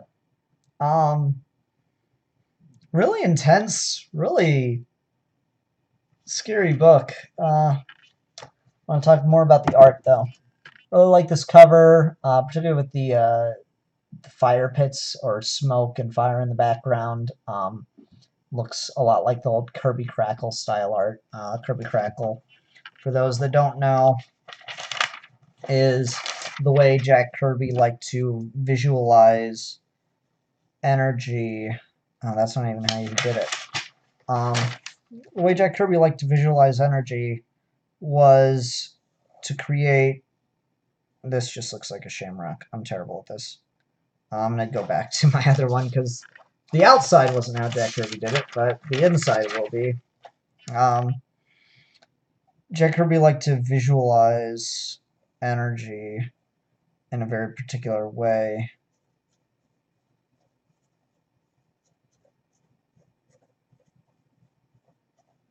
So what he did was create all these little circles within an image, and he'd group them either super small or super big. And Jack Kirby, being the detail god he was, he would spend considerable amounts of time doing this. And so me trying to do it real quick just does not do it any justice, which really makes me reconsider whether or not I should even be doing this whole sketch things out. But I'll do it this episode because live comments are saying I should do it.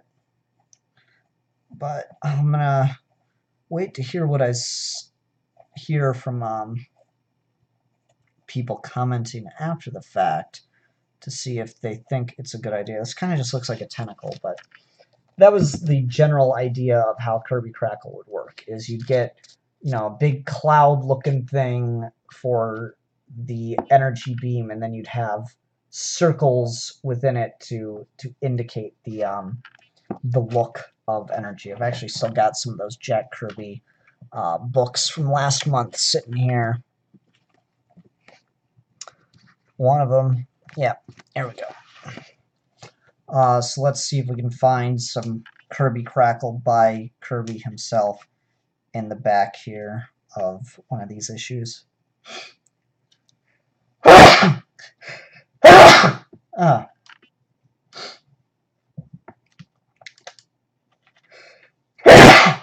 Excuse me. Not that issue. This is the problem with talking about art on the fly as well, as it becomes very difficult to know exactly what you're supposed to pull from.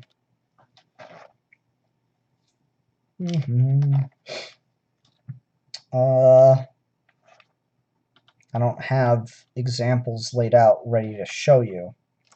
Okay, here's a decent one. This one kind of shows you some of the way Kirby did. Oh wait, there's one right there too.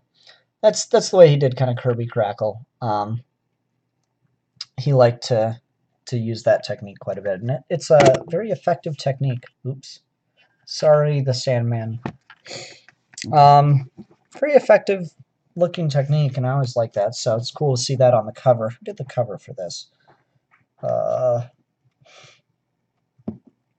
Credits in the back, I'm taking it. No, credits were up front, weren't they? Credits were like page 2. Nick Darrington did the cover, so I like the use of Kirby Crackle there. Phil Kelton's saying, "My poor ears." Sorry about that, folks. When you gotta sneeze, you gotta sneeze. And you know what I just realized? I've been wearing headphones again the entire freaking episode when they didn't even work for the thing I needed them for. So that's awesome. Anyway, let's talk about some Mitch Gerads' art. You know, I don't have a ton to say about Gerads' pencils themselves. But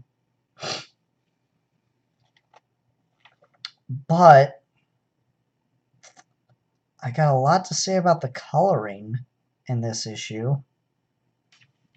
We're back to a lot of the pointed, and this is really hard to show. Okay, I think you can kind of see it there. We're back to the pointillism style of coloring and shading.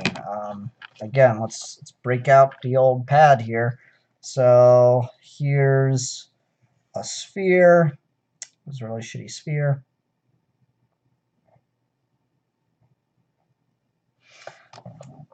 And I'll just do this.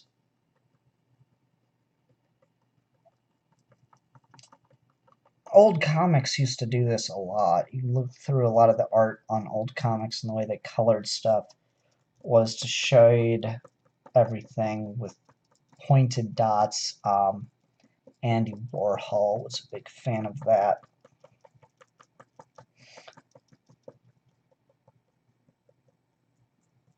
Alright.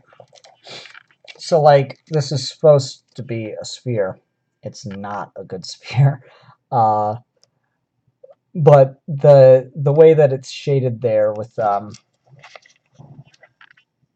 lines with the dots getting darker, more prevalent the closer to the bottom you get, and lighter the further away from the bottom you get.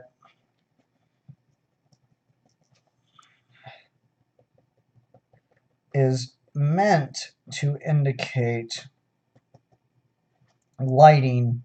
It can also be used when you're doing different colors to provide a gradient of color. So that is meant to show like a gradual degree of shading of darkness. You know, the other way to do that, like the more traditional style, would be something like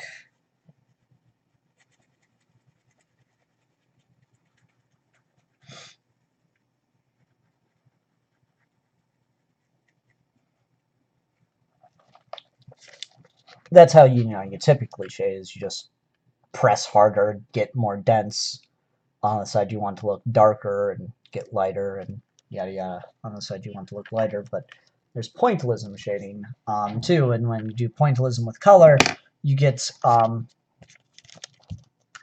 a more general sense of color dynamic, and it's got a very particular look to it. This is incredibly dense pointed shading here, and I'm having a really hard time showing an example of it without just picking the panels that are direct close-ups, so it kind of looks like relatively flat when I do that. But yeah, you get a lot of color variation. It's being used mostly for the flesh tones here. Like, if you look at the green on Mr. Miracle's costume there, it's more, modernly, it's shaded more in a modern sense. But if you look at the background, if you look at Scott's skin, it's got the pointed shading. And so that does a unique thing where we're working with Kirby characters here, so on one level it serves as a throwback to the Kirby era. This is how things were shaded back in the day and stuff like that. This is how they were colored back then. If you look at Orion's face, you can kind of see some pointed shading there too. It's not done that way anymore, because that was a cost-effective way to shade. It didn't particularly look very good, and it's harder to get that to look good because you got to get really dense and use a lot of very minute subtle details in how to shift the color. But this seems to be very intentionally using that. I'm not quite sure the implication. I'm not quite sure the logic behind it, and it's only using it in particular scenes. This might be going out on a leg, but maybe it's being used in this scene with Orion because these characters have a very real history between each other. And so this is kind of emphasizing that. I don't know. It's hard to say. Thoughts to exist in the world. Gerads does some really good expressions. There's a lot carried over in the expressions here. Like I talked about the Granny Goodness scene, when Scott and Barta show up to talk to Granny Goodness. There's like everything's just told with her face. The background is static. There's only the one sound effect, and then there's some stuff that starts to come in. And she has a slight facial expression change in the last panel of the second row, and then a major expression change, and puts her hands up, lights up like a Christmas tree when Scott and Barta show up in the final panel. Certainly interesting. And then, again, we go to the pointed shading in this dinner scene with Granny. Again, these characters have a history together. I don't know. It's kind of all over the place, though. There's pointed shading throughout this issue, though.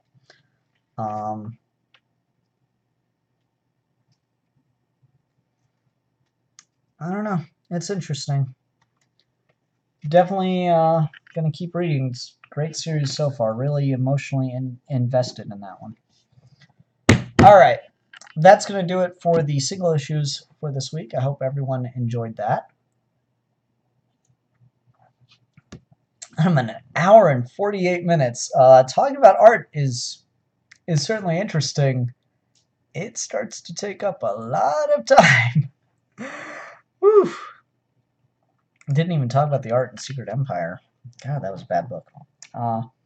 Art's the saving grace of Secret Empire.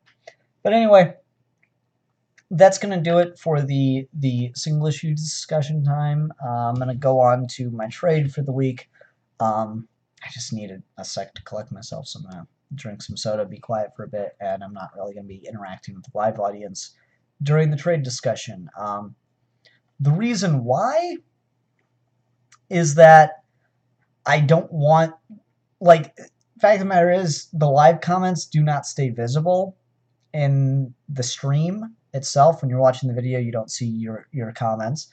And when I download and post the trade review on its own, it doesn't save the comments in any way. So me interacting with people in the comments as I review a trade that's meant to kind of those videos meant to kind of stand on their own a bit better, it doesn't look as good. I don't like it as much. So I'm gonna try to get away from that, and so I'm not gonna be interacting with the audience.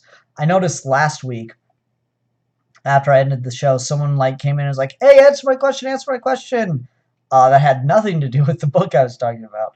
So if anyone is staying through to watch through the trade section, if you see people like that, just let them know the deal that I don't answer questions when I'm talking about the trades.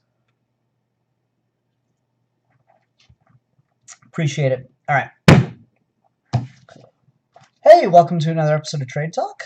This week we are discussing Black Panther Power.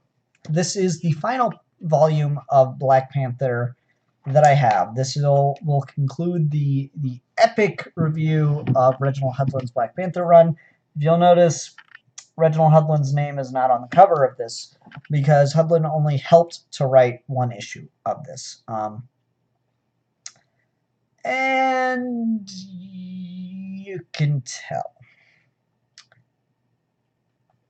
Hudlin's run,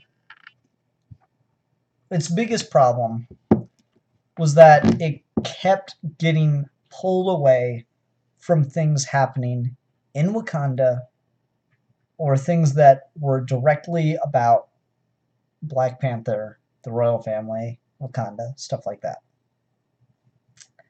It kept getting pulled away to go do other stuff. And you could say that might be Hudlin's fault. He's not like a comics writer. He's, a TV writer. And so maybe he just didn't quite know what to do all the time, didn't quite know how to end things. And so when he'd want to go have fun and tell a story over here, he didn't realize that he was wasting time that could have been spent developing his story with Wakanda and its characters into something more before he would get pulled away to go do something interacting with, a wider run in the Marvel Universe. You'd certainly make that argument. I wouldn't really hold it against it. I think that's the biggest problem with Hudlin's run. This is a pretty self-contained Wakandan story. Everything's about what's happening in Wakanda. Everything's about Shuri as the Black Panther. Everything is about T'Challa dealing with his attack, even though they're not in Wakanda 100% of the time. Shuri's off in the States, but that's a factor of the story. But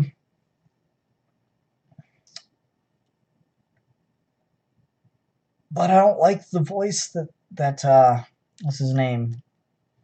Maberry?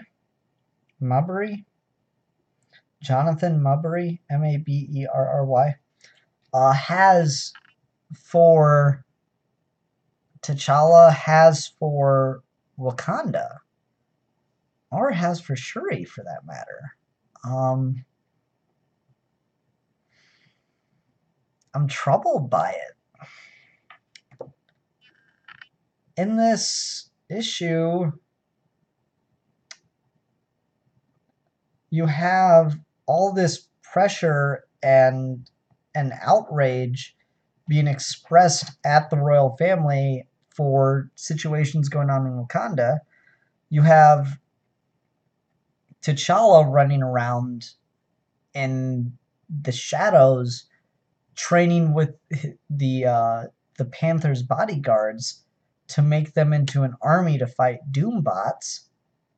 And you have Dr. Doom undermining the infrastructure of Wakanda, and at the end pulling off an invasion and a coup.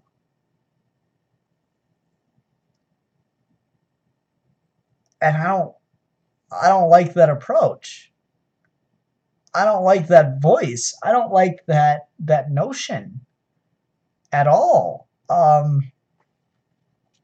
This is not something I enjoyed particularly. It's that weird thing wherein how do you create drama if you are dealing how do you create political drama if you're dealing with a country that is supposed to be beyond those things?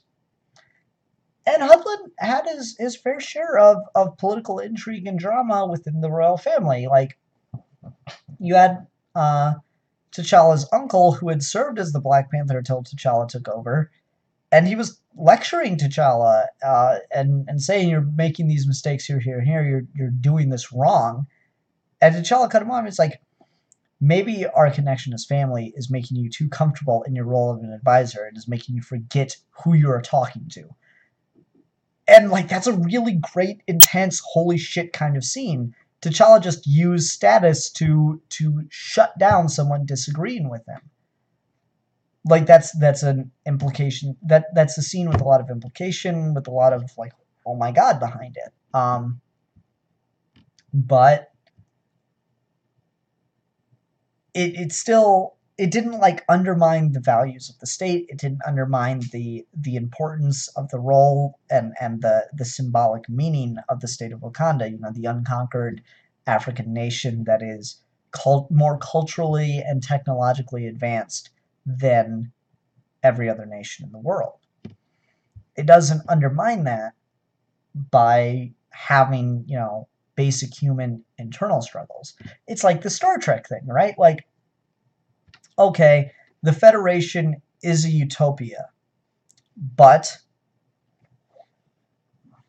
how do you create drama between the characters on your show? Like, is all your drama from your series is the correct plural. So all the drama from your series going to come specifically from the outside in?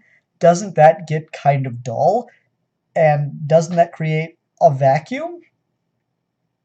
Yes, so what do you do? How do you develop characters interactions if they're all just best friends from the moment they meet because they're all part of this mythical perfect society? You know, Wakanda doesn't put that restriction on its characters. It is a utopia. It is a great society. But there's still very clearly, you know, people, they still have disagreements from within. They just are able to put that shit to the side and, you know, because of a strong national identity, are able to rise above it. And so in this, to have Wakanda be undermined by invasion, that's troubling. And, like, I'm not going to say you can never have Wakanda be conquered for a story. But I feel like if you're gonna,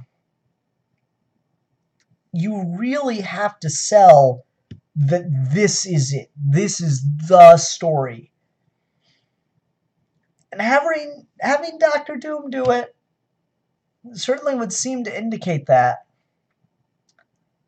But I don't know, a lot has to happen in this that I feel undermines the Wakandan people and their identity and their values as we've been told about them,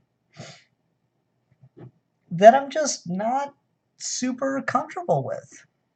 And that bothers me. Wakanda in this, let me read some excerpts from the book. See if I can find some of the pages here, or panels that show it. But, like, there are people protesting the fact that Shuri isn't in the country, and the fact that Storm is a queen. So we see this panel in the background of a Wakandan newscast. No king, no country. Wakanda for Wakandans. You have people outraged at the existence of a queen, at the existence of foreigners within the government. You have television pundits having arguments about stuff. I'm like, okay, disagreement's one thing, sure, but then it starts to escalate, and the implication here is that someone has manipulated the Wakandan people and their outrage to revolution because they do not like, Storm. They do not like Shuri. They feel that T'Challa has abandoned the people since he stopped being Black Panther. There's all these indications about an extreme outrage and extreme displeasure with the system of government, and then it culminates in a coup d'etat. That's that's a big deal. That's not something you just brush under the rug. You had the people revolt, manipulated or not. You had the people revolt, and that doesn't feel like something that you had the people revolt as a manipulated cover for an invasion of Wakanda by Dr. Doom. If you're gonna have Wakanda be invaded, Wakanda be conquered, it shouldn't be from within. Like, that's the real problem, is, like, it's supposed to be a national identity, and the argument here, I guess, would be, well, it's their national identity that they're trying to protect. It's this national sense of, no, the royal family is ignoring the traditions, and yada, yada, yada, and we need to be more isolationist, blah, blah, blah. Fair. It is that national identity, a desire to cling to it too much, that is driving these feelings to manipulate the people this way. But the whole point of the national identity is not to do shit like this. And then, very importantly, there's a built-in system of revolt. Like, there's a built-in system for violent upheaval of the state in Wakandan law, in this continuity. In a book coming right off Reginald Hudlin's run, which introduced that system of revolt. Anyone can be the Black Panther, but you have to earn it. Even if you're a member of the royal family, you have to earn being the Black Panther.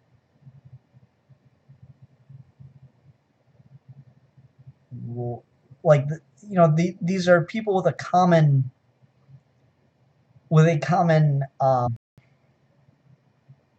heritage, a common religion in worship of the Panther god. They believe, and I mean they're correct as far as the book's concerned, the Black Panther is the avatar of the Panther god on Earth. The Black Panther acts with the approval, the sanction of the Panther god. So acting out against him is sacrilege, or acting out against her is sacrilege. So, like, it's weird. These kind of actions, everyone say hi to Haley. These kind of actions in the back, like, contradict the national identity. They're, like, implying that they're trying to protect. There's an issue there. That is inconsistent. That is a break. And so, yeah, that's why I don't like this book, is all the political intrigue feels cheap. It feels like it's not in line with the Wakandan identity, which is the thing I like the most about Hudlin's run. So yeah, it's not quite the voice I prefer for this. Shuri gets to do a lot of badass shit as the Black Panther, though. Like, she is a one-woman arsenal here. Her Black Panther suit is very, very high-tech. She's got wings kind of like Wasp. She's got all these incendiaries and stuff. She's a extremely tech-heavy Black Panther. And that's cool. That's neat. I'm enjoying that. She has a suit, like a really awesome suit at one point,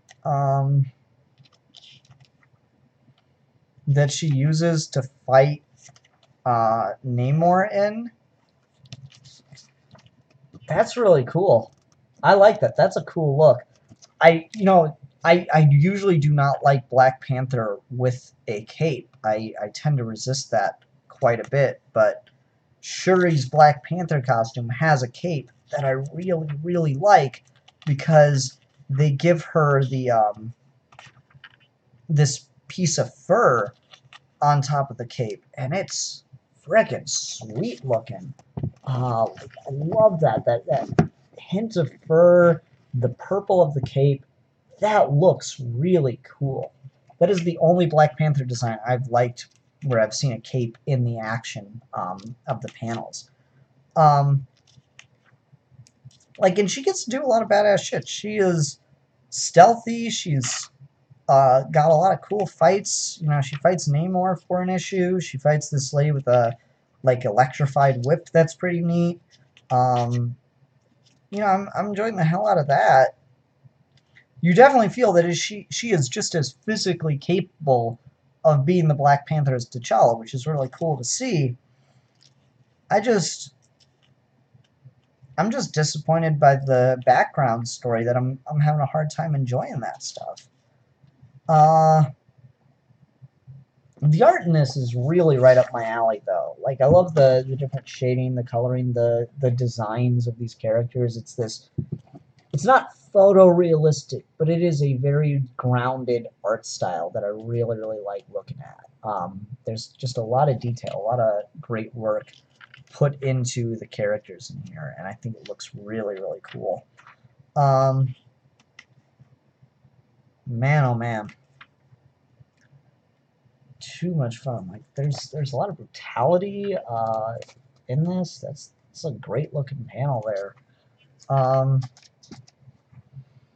And while she is just as physically capable of being Black Panther, she's still really new at it. So there's a learning curve for her. But I'm enjoying it.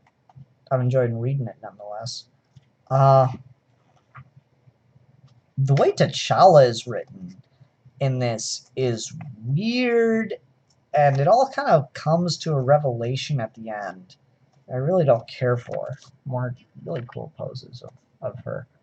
I also like that she's not overly sexualized. They show her curves and all that stuff, but it's a skin tight outfit. You're going to see that it's a skin tight outfit on T'Challa too. You see the outlines of his muscles and everything. So it's a nice way to demonstrate it without, or to design the character to display the character without over sexualizing her, and I really like that about it.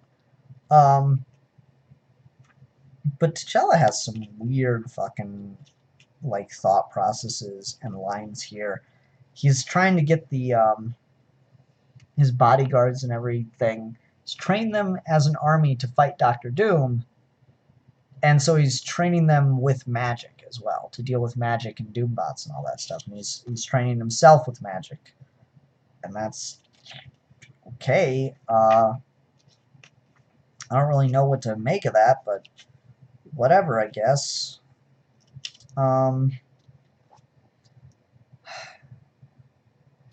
So here's the speech that T'Challa gives. We've come a long way, adorned ones. We've suffered losses, but we are stronger in the places where we were broken. Our enemies are many, and they are terrible. We need to be even more terrible. We're about to go to war with the most dangerous force on the planet. We face science and magic. We face armies of flesh and of steel. We face a mind that is vast and dark and subtle. If we falter even for a second, then we fall, and Wakanda falls. In the history of Wakanda and the history of the world, there has never been anything like you, like us. We are a new order of warrior. We are secret. We are unknown. Even with his great magics, our enemy does not know of us. We have cloaked spells. We have our own sorcery, Wakandan sorcery. We have weapons, Wakandan weapons. And we have our hearts, Wakandan hearts, warriors' hearts. And then, like his general says, today some of you may die. You will face robots of automated killing machine. You will face robots and automated killing machines.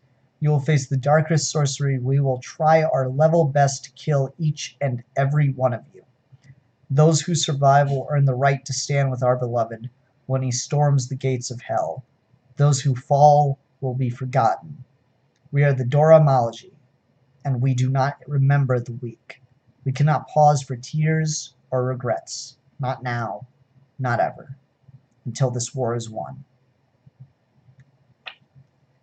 I don't like that mentality. I like the notion that T'Challa would create an army specifically designed to fight Doctor Doom. I like that he is smart enough to plan and create that behind the scenes, and no one knows what the hell he's doing. That makes a lot of sense.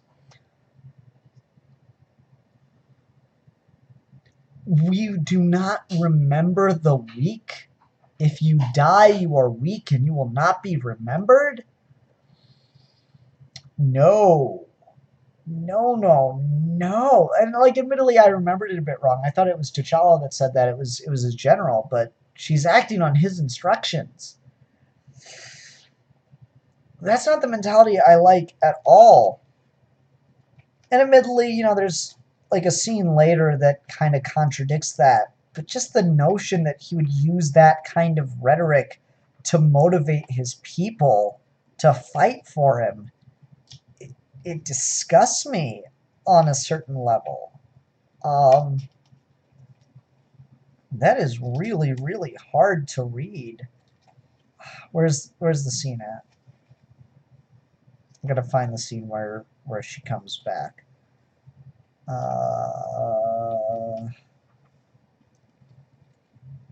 I skipped it. God damn it. Of course I skipped it. Don't you love it when you're watching a review and your reviewer starts skipping around the book looking for something to read? Professionally, he would have this written down.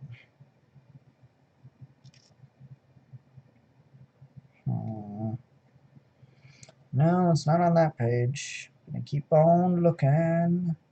Keep on looking through the book. I don't know where it could be. Can't find it. There we go. So there's this conversation later that would seem to contradict this notion that T'Challa doesn't care about their deaths. 28 still stand. Only 2 have fallen. Even I'm impressed. I thought we'd slaughter at least half of them. We'll say that they died in an industrial accident. Make sure that their families receive full compensation. Add their names to the scroll of the fallen. But, beloved, you said that we would forget any who fell. We will always honor our dead. We are warriors, Nika, not savages. So, like, yeah, it seems to contradict the notion that he doesn't care if they fall in battle or anything. Like, he was just using that kind of rhetoric to motivate them to fight their hardest. I still don't like that. That is so not T'Challa. Like, desperate times, desperate measures, sure, fine, whatever. Wakanda's about fighting a better way. That's right out.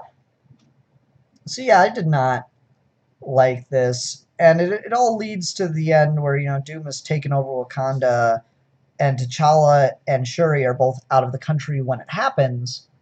The indication being, I'll just read the thing. T'Challa and Shuri are on the phone. We've taken the most terrible risks imaginable. We've put everything we love, all that we hold dear, into the lion's mouth. But now at last the cockroaches are in the light. Your plan worked. Our plan, big brother. Doom thinks that he has us on the run. But this war is just beginning. He and his allies have played their cards, T'Challa. Now it's our turn to show them ours. Now we stop running and fight.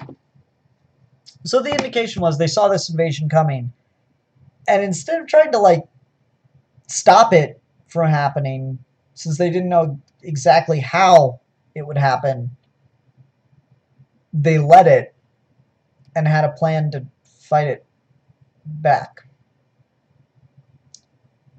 So the invasion didn't really occur. And, like, this is pretty typical of T'Challa's plans from what we've seen. You know, you look back to the Secret Invasion, which I did an episode on, And the whole plan there was to make the Skrulls think that they caught T'Challa and Storm, but really to subvert that and use it as a chance to sneak in and kill the command and all that stuff, and completely slaughter the Skrulls. Cool, fine. It seems like this kind of thing. There's just a lot that this cost along the way that I don't really feel comfortable with. And particularly, it's not that he let the enemy think that they were winning. It's that he let the people be manipulated into abandoning what Wakanda is. And to do that, again, you had to break the Wakandan people as a character from what they would do.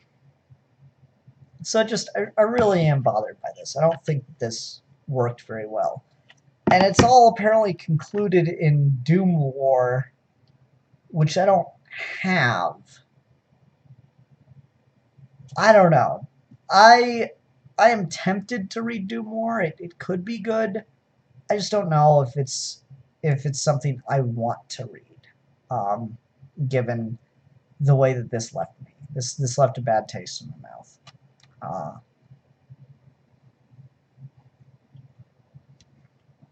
So that's where I'm at on this one. Leave in the comments whether you guys like live comments or comments after the fact. If you want me to review Doom More, if anyone's really curious about my thoughts on Doom More, I'll pick it up, but as of right now, I'm really on the fence as to whether or not I even want to pick that up. So, that'll do it for my review of Black Panther Power. Everyone, thanks very much for watching Trade Talk this week. Be back next week. Till next time, see you then. Everyone else, thank you very much for watching comic reviews. Let me see if there are any live comments.